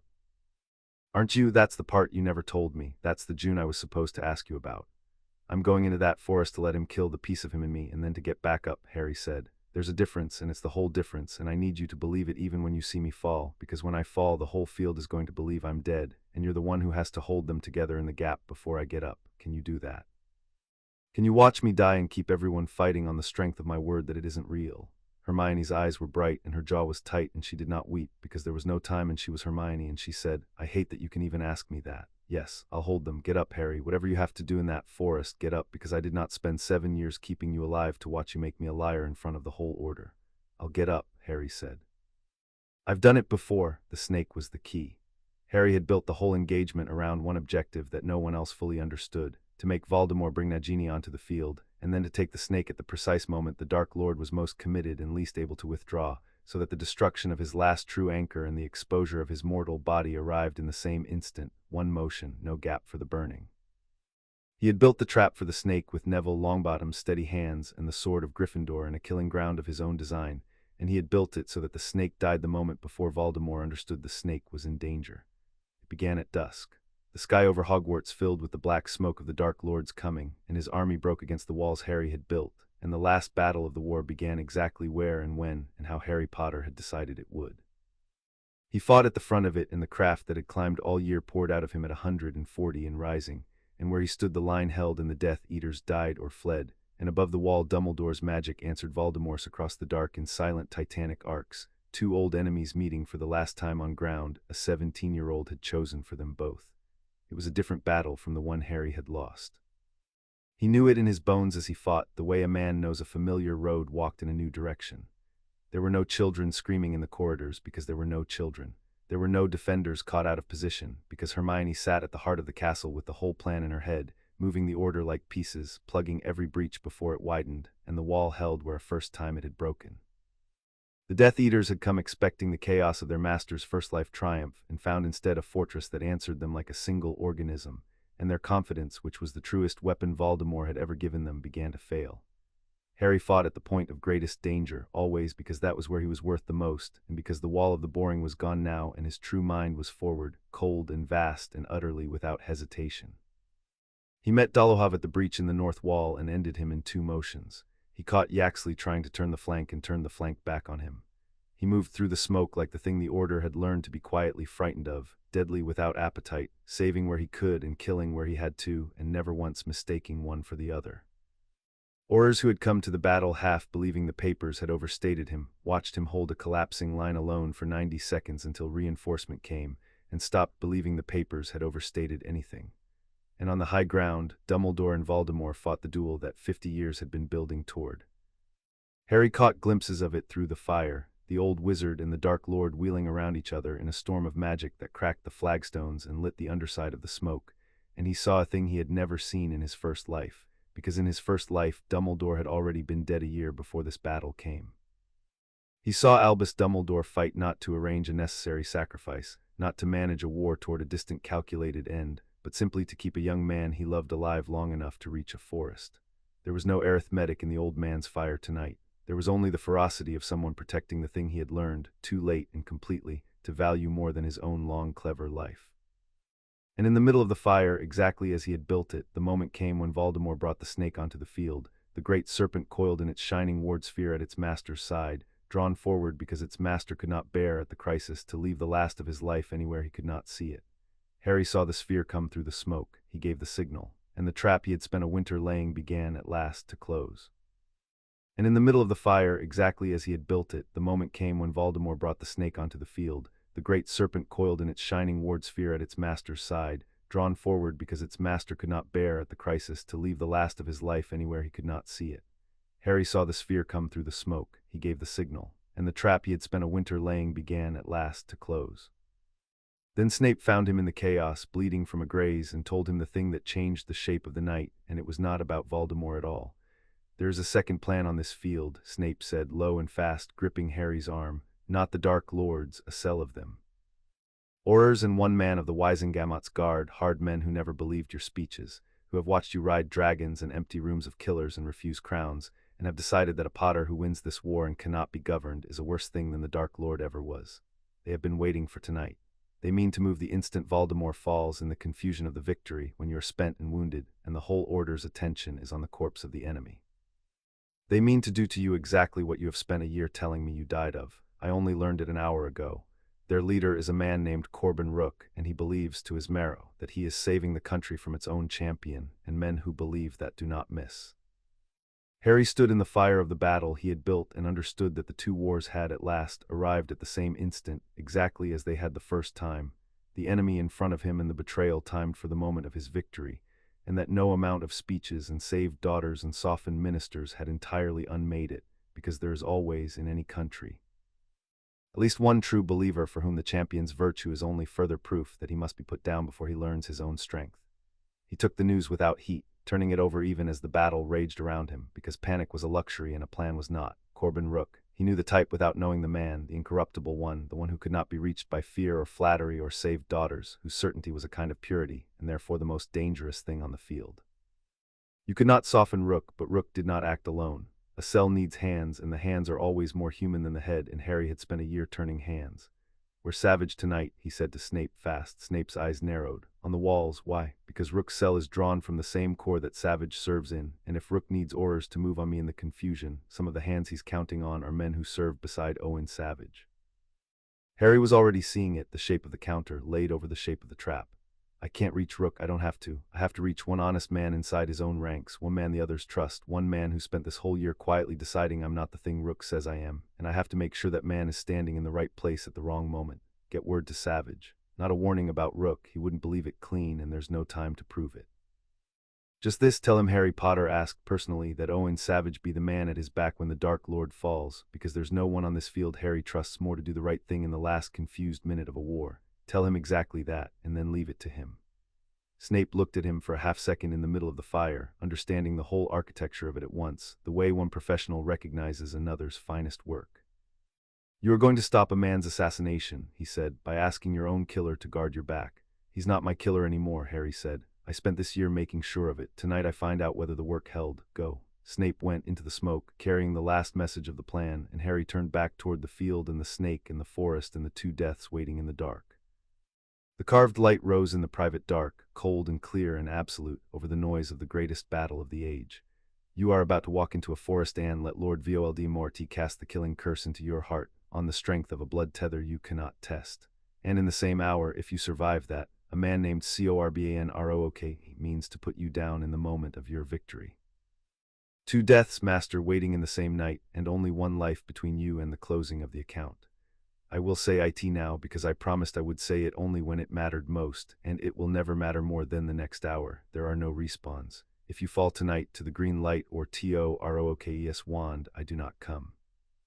The story you came back to rewrite ends on the ground at Hogwarts, and I close the ledger, and I do not reopen it for you or for anyone ever. You have one life and 2 DATHS and one night. Spend it like the master I bet on. Try not to die, Harry. I mean it more than a thing that does not love should be able to mean anything. He found Hermione at the heart of the castle, exactly where he had placed her, the plan of the battle laid out around her and the whole order moving to her quiet, certain instructions, and he took 30 seconds he did not have to give her the field. It's time, he said. I'm going to the forest. When I fall out there and the whole field feels it and the fighting starts to break, you hold them. You keep the line and you keep Neville alive to reach the snake, and you do not let anyone come looking for my body, because if they find me before it's done they'll get themselves killed for nothing. And Hermione, he held her eyes one last time. There's a man named Corbanrook on this field who means to move on me the instant Voldemort falls. Savage is going to be at his back. If it goes the way I've built it, you won't have to do anything about Rook at all. But if it doesn't, if Savage isn't the man I've spent a year making him, then you're the only other person who knows it's coming, and I need you ready. Watch the moment of the victory. That's when the second knife comes. It always comes then. Hermione took it, all of it, the enormity of being handed a war and a secret and a friend's near death in a single half-minute, and she did not break under it because she was Hermione, and she had spent 7 years being the mind that held what Harry could not. Go, she said. I've got the field, I've got the line, I've got the moment of the victory. Go do the thing in the forest and come back, and I will personally hex you if you make me a liar. Her voice did not shake quite. You are the most infuriating person I have ever loved. Get up out of that forest. I will, Harry said. I've done it before. And he turned and slipped out of the castle he had built into a fortress, past the wall where a gray-eyed Auror stood guarding a gate, past the fire and the smoke and the whole roaring machine of the war he had engineered down to the minute, and went out alone into the dark toward the trees, where the man who had murdered his mother and father was waiting with a green light in his wand and did not yet know that the walking toward was the trap. Harry looked across the burning field one last time, to where a snake coiled in a sphere of light beside the mortal body of the man who had murdered his parents, and he looked in his mind at a forest waiting past the walls, and he thought of Corbanrook somewhere in the smoke with a wand and a clean conscience and a plan to save the country from its savior, and he took one breath of the fire-thick air, and he began to walk toward the first of the two deaths that were waiting for him in the dark. Chapter 6 and Chapter 7. Rewrite. He walked into the forbidden forest to die on purpose, and this time he was not alone, and this time he was not afraid, and those two changes were the whole of what a second life had bought. The trees closed over him, and the noise of the battle fell away behind, and he went in with the cracked black stone warm in his fist, and he did the thing he had not let himself do since a dead man's valley. He turned it 3 times in his hand. They came the way they had come once before, not ghosts and not flesh, something gentler and more real than either. His mother, young and steady, her eyes the eyes he saw in every mirror. His father, easy and unafraid. Sirius, who had died before Harry could save him in the first life and had died again before Harry could reach him in the confusion of this one, and Harry had grieved that failure quietly all year and grieved it now, one last clean pass. Remus, who was still alive tonight, holding a wall because Harry had changed enough that not everyone he loved was in the ground. That was the difference the stone showed him, walking through the dark trees toward the man who had made them all. The first time he had turned it in the first life in the first forest, the circle of the dead around him had been vast, a crowd, the whole cost of a war he had won and then been murdered for. This time the circle was smaller, fewer names, fewer graves. A year of cold surgical foresight had kept dozens of these faces breathing who had died the first time, and the ones who still walked beside him now walked lighter for it, because they had died, when they died, in a war that was being won cleanly by someone who had learned how to spend less of them. He looked at the smaller circle and understood it for what it was, the truest accounting of everything he had done, not the anchors cut or the battles won or the fame or the dragon, but this, the simple arithmetic of who was still alive, who should not have been, the only ledger that had ever really mattered. You did that, his mother said, following his eyes to the gaps in the circle where the first life's dead should have stood. All the ones who aren't here, you bought them back, every single one. Not enough of them, Harry said, looking at Sirius. There's never enough, Sirius said, easy, unbothered, exactly as he had been in life. That's not the job is fewer. You did fewer, now go and finish it, and then for once in either of your lives, go and be happy, you impossible child, will keep. You're going to be all right, his mother said, and she smiled at him with no fear in it. You've done what none of us could, you changed it, you know that, don't you? The forest you walked into the first time, you walked into it alone and betrayed, with no one who loved you knowing where you'd gone. This one has a whole castle at your back and a girl holding the line who'd die before she let you stay down. That's not nothing, Harry, that's everything. That's the thing worth coming back for. Stay close, Harry said, which was what he had said the first time. Until the very end, his father said, which was what he had answered the first time, and the four of them walked him to the clearing where Lord Voldemort waited with his knights and his snake and his stolen immortal body, and then they were gone, and Harry Potter stepped out of the trees to meet the man who had murdered them. Voldemort turned, and the red eyes found him, and there was triumph in them, the ancient hungry triumph of a creature who believed his enemy had come to him at last to die. He did not know Harry had come to him at the end of a year of surgery, 5 anchors already cut, the snake already marked, the whole board already lost, and only the last move left to play. He raised the pale wand, he said the words, and the green light leapt across the clearing and struck Harry Potter full in the chest, exactly as it had struck him once before in another forest, in a life that no longer existed, and exactly as before it did not kill him. There was no floor and no dark, and he was on the grey plain again, whole and unmarked, and the great pale attention that had corrected an error in its accounts turned toward him, and Harry understood that he had come, for the second time, to the one place the living are not permitted, and he had now visited twice. You are here, the voice said, and you are not dead, and we both know it. The fragment is gone. I felt it come apart under the green light, the last piece of Tom Riddle to die by his own hand without his ever knowing he was holding the knife. The blood tether HOLDS. You are anchored to life through his own stolen veins, exactly as you wagered. You may go back whenever you choose. There is no price this time. I only wanted, before you did, to say a thing to you that I have never said to anyone. The faces of the settled accounts stood in the grey light, the long butcher's bill of 2 wars, and they were quieter now, fewer, because a great many of them had not died in this telling. The great pale ledger opened once more in the grey, the one the size of the sky that Harry had been shown at the beginning, and he looked at it and understood what the voice was showing him without being told. It was the same ledger, the same names. But the columns beside them ran differently now, re-inked by 2 years of choices, and where the first telling had shown him debts unpaid and accounts closed in blood, this one showed him page after page of ink that had simply stopped mid-word because the wrong that would have been written was never done. Dumbledore's page, worn nearly through in the first telling by a century of arranged sacrifices, had a new entry that ran clean and unbroken. Ron's debt, the one that had been deciding what it would be on the day Harry first saw it, had settled into something that was not a betrayal at all. And Savage's line, which the voice had once refused to let him read, ran now in the clear, steady ink of a man who had stepped in front of a wand instead of raising one. You see it, the voice said, the same people, the same capacity in each of them for the thing they did to you. None of it erased. I do not erase, I only record. What CHANGD is not that they became incapable of betrayal. It is that you removed, 1 AT a time, every condition under which they would choose it. That is a harder thing than forgiveness and a colder thing than vengeance, and I do not have a name for it. THOGH, I have kept the accounts of every wronged creature since the first one. You have made me keep a new kind of column. I did not thank you for the inconvenience AT the time. I thank you now. I told you at the beginning that I do not love, the voice said. That was true when I said it. I am the end of things. I have no stake in the middle of them, and love is entirely a creature of the middle. But I have watched you for 2 years and 1 death, and I have watched you do a thing I did not know could be done. I gave you foreknowledge of everyone who would wrong you, and you used it to wrong no one. I gave you a ledger of debts, and you closed half of them by making sure they were never borrowed. I have handed 100 people the names of their betrayers across the centuries, in DRAMS, in prophecies, in the last words of the dying, and every one of them reached for a knife. You reached for the wound instead, and you closed it. You are the first. I bet on you because you did not lift my hand in a candlelit hall when you had every right to. I have won the bet, and the winning has taught me something about the middle of things that I did not know in 1,000 years of keeping the end of THEM. That is as close to love as a thing like me COMES. Take it, it is freely given and it will not come again. The stone, Harry said, because there was one thing he needed to settle before he went back. You told me not to gather the 3. I've got the stone, the cloak's mine by blood. Wand is out there, and when I finish him tonight its allegiance may come to me whether I want it or not. If I end up master of death again, do we do this all over? Do I win the war and then die in a hall for it, the way I did before? That, said the voice, is the only question that matters, and you are the only master who has ever thought to ask it before the war was won instead of after. Listen to me. The 3 Hallows do not kill their master. Fear KILLS their master. A man who holds all three becomes a thing the living cannot help fearing, and the fear is what builds the candlelit hall.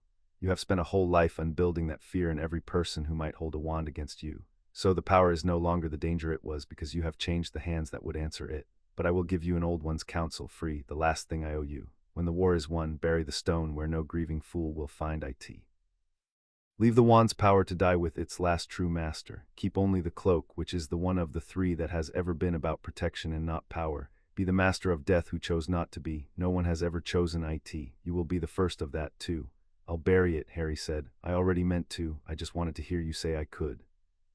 Then go back, master, and finish it, and this time do not die, because I have closed your account once against my own nature, and I will not do it a third time, and also because I find, to my great inconvenience, that I would miss the watching. The count is yours. It has always secretly been yours. Get up. The gray plane folded down to a point of white, and the last thing carved in front of him before it took him was not a warning this time and not a term, but something the voice had never offered before and would never, it promised, offer again. Welcome back, Harry. Well, Playd. He woke on the forest floor with the smell of loam in his face and the fragment gone from behind his scar for the second and final time, and he lay still as he had taught himself to lie still, and he listened.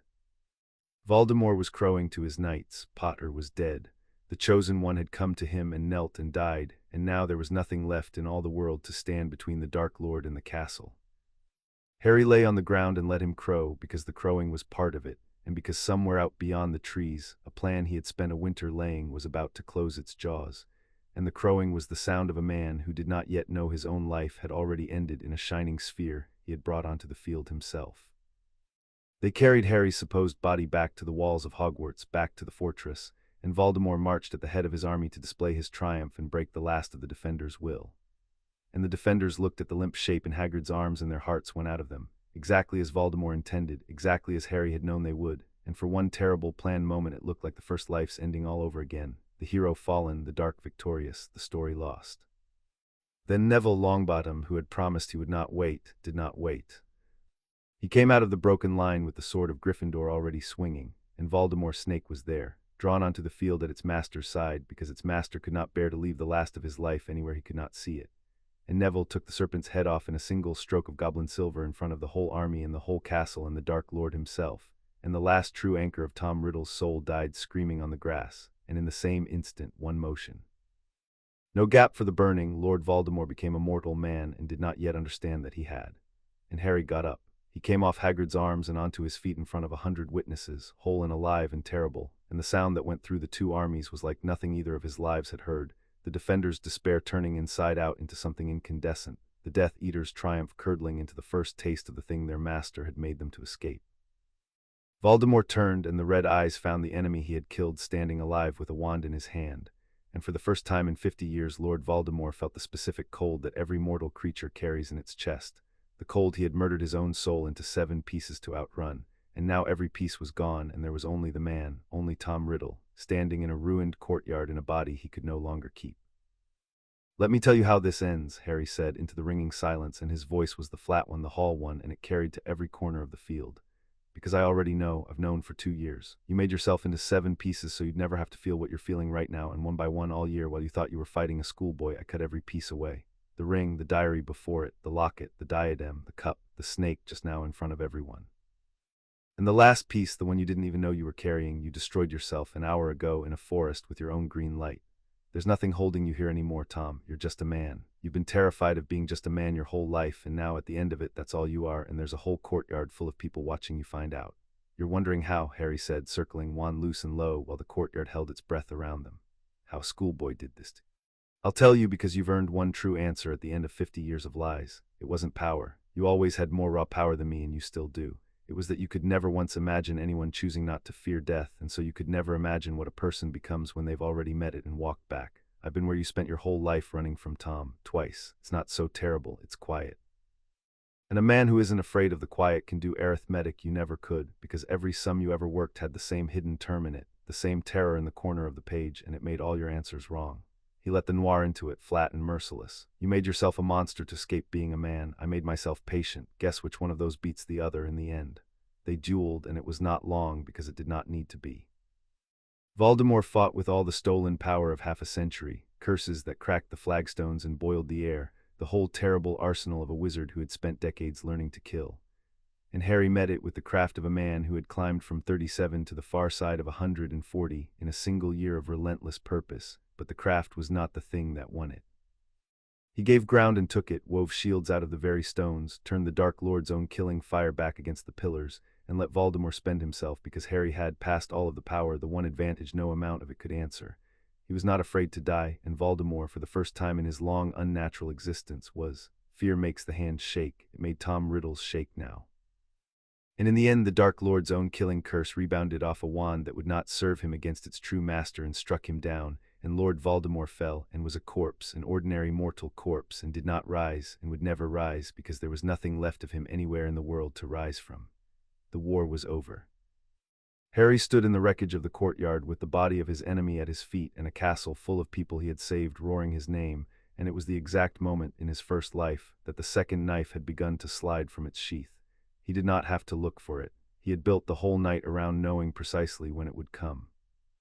Corbin Rook moved at the height of the cheering, when Harry was spent and wounded, and the whole order's attention was fixed on the corpse of the enemy, exactly as the after-question had always planned to move, in the one unguarded minute when a grateful country is too busy loving its champion to protect him. Harry felt it before he saw it, the shift in the crowd, the small, hard, purposeful current running against the tide of joy. 4 Aurors and a man of the Wisengamot's guard closing on him through the celebration with their wands coming up, and their faces set in the terrible certainty of men who believe they are saving the world. Rook was at the center of them, gray and grim and incorruptible, a decent man ruined by his own logic, and he had his wand half raised toward the exhausted young man who had just won the war, and on his face was no malice at all, only duty, only the pure and pitiless conviction that a Potter who could do what had just been done could not be allowed to walk free into the peace. It was the Hall. It was the Candlelit Hall 3 years early, reborn smaller and more desperate and pointed at the same throat. And for one suspended quarter-second, it looked as though the story would simply insist on ending the way it had ended before, as though a country could not help murdering the thing it could not govern, no matter how many speeches were made or daughters were saved. Then Owen Savage stepped in front of the wand.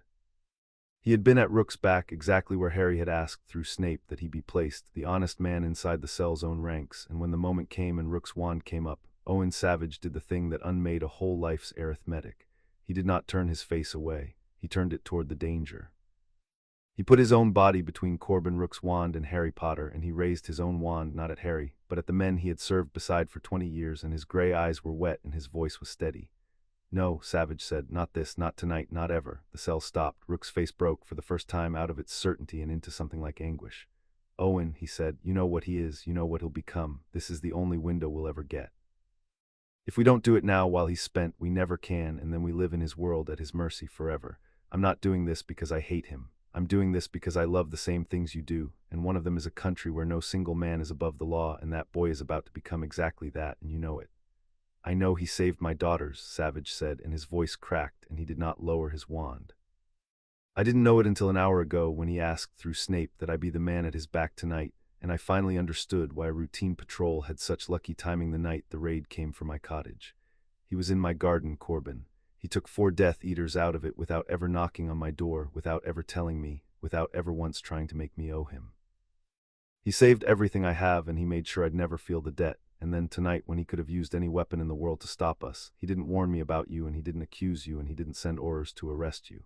He just asked that I be standing here. He bet his life that I'd be the man my daughters think I am." The tears ran down his face, and his wand did not waver. "That's not a tyrant, Corbin. A tyrant would have had you killed quietly last week. That's a man who trusts an honest enemy more than he fears a clean death, and I will not put him down for the crime of being better than we are. Lower your wand, all of you. Lower it or come through me, and know that you're murdering the man who saved my children in the same courtyard where he just saved yours." Nobody came through him. One by one, the wands came down. Not because they were ordered to, and not because they were beaten, but because a gray-eyed Auror weeping in the middle of them had said the one thing the after-question had never had an answer for. That you cannot save a country by murdering the people who are better than you, because a country that does that is no longer worth saving, and every honest man in that little cell, given the choice out loud in the light, in front of the corpse of the last man who had murdered his way to safety, found that he could not do it. Rook was the last to lower his wand. He looked at Harry over Savage's shoulder for a long moment, and what was in his face was not defeat. It was the terrible loneliness of a man who has just discovered that the thing he was certain he had to do was a thing no one else would do with him, and that his certainty had been, all along, only his own fear wearing the mask of duty. "You planned this," Rook said to Harry, hollow. "The garden, Savage at my back, all of it. You knew we were coming and you built a trap out of one honest man and a debt he didn't know he owed." "I did," Harry said quietly. He was very tired and he did not raise his voice. "I've known your name for a day and the shape of you for 2 years, Rook, because there's always a you. Every country that ever won a war grows at least one man who decides the real danger is the person who won it. I could have had you arrested. I could have had you killed tonight in the confusion and no one would ever have known, and it would have been so easy that the ease of it is exactly why I didn't. Because the moment I start putting down honest men who fear me, I become the thing they're right to fear, and then the hall builds itself, and this whole war I fought to keep out of it was for nothing." He held the ruined man's eyes. "So I didn't fight you with a curse. I fought you with the truth in daylight through a man you trust, and I let your own people decide whether they could go through with it once they had to do it in front of each other.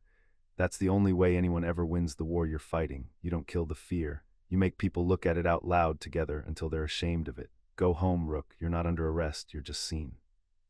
That's worse and it's kinder, and it's the most I'm willing to do to a man whose only real crime was loving his country badly." And Corbin Rook, who had come to murder a tyrant and found only a tired young man who refused to become one, turned and walked out of the courtyard alone, unpunished and unforgiven and utterly undone, which was the heaviest sentence Harry could have passed on him, and the only one that did not build the hall. Owen Savage stood where he had stood, between Harry and a wand that was no longer raised, and lowered his own at last, and his hands were shaking now that it was over, the way a man's hands shake after the thing he was too busy to fear has finished. Harry crossed to him through the wreckage and stood in front of the man who, in a life that no longer existed, had wept and cast the green light into his heart, and who had in this one wept and stepped in front of it instead. "You could have let them," Harry said quietly. It was not an accusation. It was almost a question, the only one that had ever really mattered to him. "You believe what Rook believes, about institutions, about no man being above the law. You've believed it your whole life. I read it off you a year ago in a dark room, and I never once tried to argue you out of it because you were right, so you could have stood aside. Half of you thought you should. Why didn't you?" Savage looked at him with his wet gray eyes, and he took a long time to answer, because he was an honest man and he wanted to give an honest one. "Because a principle that makes you murder the man who saved your daughters isn't a principle anymore," he said. "It's just fear that's learned to talk like one. I spent 20 years thinking the hardest thing a man could do was hold the line even against the people he admired. Turns out the hardest thing is knowing when the line has moved to the wrong place and stepping off it in front of everyone and taking whatever comes." He wiped his face unashamed. "You knew I'd do that. You bet your life on it. I don't know whether to thank you or hit you for being that sure of a man you barely know." "I wasn't sure," Harry said. "I hope there's a difference, and it's the whole difference, and I spent a year learning it. I couldn't make you good, Savage. No one can make anyone good. I could only make sure that when the moment came, you'd have every reason a man like you needs to be the man you already were." He held out his hand. "Thank you for not turning away. You have no idea what it means to me that someone didn't turn away." Savage took the hand and did not understand the whole of what he was being thanked for, and thanked in that not understanding was a version of an entire other life laid quietly to rest, and Harry let it rest and did not explain, because some victories you keep in the cold place that forgets nothing, too strange and too private to say out loud. The dawn came up over Hogwarts that had not lost its children, and Harry Potter sat on the broken steps of the castle he had saved and watched the light come, and let himself, for a while, simply be alive. Ron found him there and sat down beside him without a word, and after a while shoved a battered bar of chocolate at him, and Harry took it, and the two of them sat in the wreckage of the greatest battle of the age eating chocolate and saying nothing, and the wound that had opened a candlelit hall in another life stayed closed forever now, because there was no hall left in any future for it to open into. Hermione came and sat on Harry's other side and put her head on his shoulder and cried, finally, the tears she had held all night to keep the line together, and Harry let her, and did not tell her not to, and understood that this, the three of them on a broken step in the dawn, was the exact thing his first death had stolen and his second life had bought back. He thought, sitting there, of the last thing he had seen in his first life. A candlelit hall, gold on scarlet, a friend on his left turning his face away, 6 wands lighting green, a country deciding that the safest use for the young man who had saved it was to spend him one final time. He had died in a room full of people who loved him, killed by the fear that love could not overcome, and he had gone into the gray unmourned and unavenged, an error in the accounts. He turned the memory over now one last time in the clean morning light and set it down, because it was finished. It would never happen. There was no hall left in any future for it to happen in. He had walked back into the story wearing a schoolboy's face and taken the ending apart with his hands, brick by patient brick, and he had done it not with vengeance, which he could have had 100 times over and which would only have built the hall higher, but with the far harder work of making sure the people who would have betrayed him never became the people who would. Ron had a chocolate bar and no wound. Savage had 2 daughters and clean hands. Dumbledore had a habit he was slowly becoming.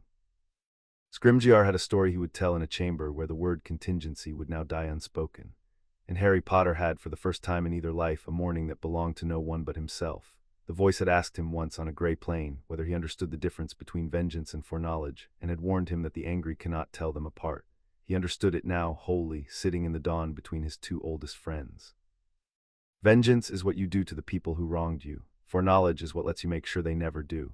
One of them fills the ground with bodies and the other fills the morning with the living, and the whole of what a second life had taught him was that the second was not weakness dressed as mercy. It was the coldest, hardest, most disciplined thing a wronged man could ever choose, and it was the only choice that did not, in the end, make him into the thing that had wronged him. Later there would be the reckoning of the peace, and it would go as he had spent a life ensuring it would go. Scrimgeour, who had lain awake all these months over the after-question, would stand in the Wisengamot and tell them what he had seen in a courtyard at dawn.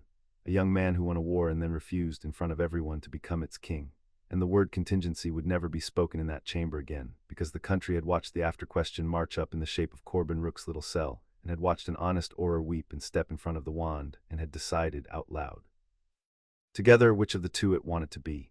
They would offer Harry everything again, the ministry, the Auror Corps, the crown, and he would refuse it again, and go on refusing it, for the rest of a long life spent being their neighbor who happened to be good at this, and the refusing would become, in time, the thing they loved him for more than the winning.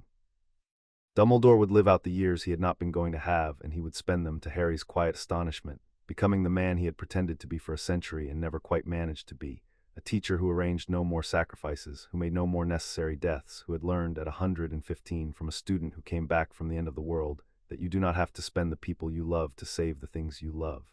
It was not redemption. It was only an old man, very late, keeping a different habit until the habit became the man. It was enough. Snape would walk out of the war alive, which no version of any life had ever granted him, and Harry would make sure the whole world knew what he had been, the bravest man in 2 wars, loyal in one unbroken line that only Harry had ever been able to read, and Severus Snape would spend the rest of his difficult life being, for the first time, not hated, and would never quite forgive Harry for it, and would never quite stop being grateful. And the 2 of them would understand each other perfectly and admit it to no one. Draco Malfoy would come to him once near the end of that first summer at the seaside cottage where his mother had waited out the war, and he would stand in the low Muggle kitchen with all his old sneer gone and none of a new humility to replace it yet, just a young man who had been handed away out of a death he had been walking toward, and who did not have the words for what that was worth. He would not manage a thank you, the Malfoys did not have the muscles for it. He would say only, "My mother wants you to know the debt is remembered," and Harry would understand that this was, in the grammar of that family, something closer to love than they had said to anyone in a generation. And Narcissa behind him would look at Harry across the kitchen where she had once threatened to end him, and incline her head the exact fraction a queen inclines it to an equal, and Harry would incline his back, and a tie sworn not in blood but in a child's saved life would settle quietly into place, the kind of tie that, he had learned from the master of such things, outlasts every oath a war can extract. And on a hill somewhere far from anyone, Harry would go before the summer ended and dig a hole in the earth, and put into it the cracked black stone that called the dead, and cover it over and mark the place with nothing and walk away without turning it ever again. He would keep the cloak, which had always been about protection and never about power. He would let the wand's mastery die quietly with him, unused. Its long, bloody story ended at last in a man who simply declined to wield it. He would be the master of death who chose not to be, the first in all the long count, and the thing that kept the count would watch him do it and would say nothing, because there was nothing left to warn him of and nothing left to bet on, only a life to be lived, which was the one country the end of things had never been able to enter. It had cost him, and he did not pretend to himself that it hadn't. He would never again walk into a room without pricing its exits. He would never again lace his own protections and stand with his back to a crowd, and part of him, the part that had counted 20 wands in a candlelit hall, would go on quietly counting wands for the rest of his life, in every gathering, at every celebration, forever. He had come back from the end of the world 16 years old on the outside, and older than everyone he would ever meet on the inside, and that gap would never fully close, and there would be mornings, he knew, when the weight of having seen how it all could end would sit on him like a stone no one else could see. He had paid for his second life in a coin that did not show on the surface, a wariness that would never sleep, a solitude at the very center of him that even Ron and Hermione could not quite reach, the permanent private knowledge of exactly how cheaply the people you love can be talked into the unthinkable. That was the cost. He had decided on a gray plane to pay it with open eyes, and he did not regret it, and it was still a great deal to carry, but he had not gone hollow. That was the thing the voice had watched for, and the thing his first death had nearly made inevitable, and the thing he had refused all year at the cost of 19 points of vitality in a room of hidden things to surrender. He had kept the doorway and the child in the quarter-second. He had freed a dragon for no reason but that it was chained. He had saved a killer's daughters and asked for nothing. He had walked to his own death and been walked there by people who loved him instead of driven there by people who used him. A hardened man and a hollow man looked the same from a distance, and Harry Potter had spent a whole life learning the difference from the inside, and the difference was that he still stopped every time for the smaller person in the doorway, and he always would, and it would always cost him, and he would always pay it. He sat on the broken steps in the dawn with his two oldest friends and the chocolate and the light, hardened by everything and hollowed by none of it, a man who had walked into a candlelit hall and been betrayed by everyone he trusted and killed for the crime of being loved, and who had been handed one final life by a voice made of endings, and had spent it every grain not on vengeance, which the angry cannot tell apart from justice, but on the far harder and colder and more patient work of making sure the hall was never built at all. The count was closed, he had rewritten the ending, and this time when the war was won no one turned their face away. The account is balanced, the voice said once very quietly in the private dark for the last time. Go and live, Harry, I will not speak again until the proper hour, and that hour is a long way off, and when it comes I will not be coming for my master. I will be coming for a friend, take your time. And then the carved light went out gently and did not come back, and there was only the dawn and the chocolate and the two people beside him, and the whole long unwritten country of a life that was, at last, entirely his own to spend. Chapter 7 End.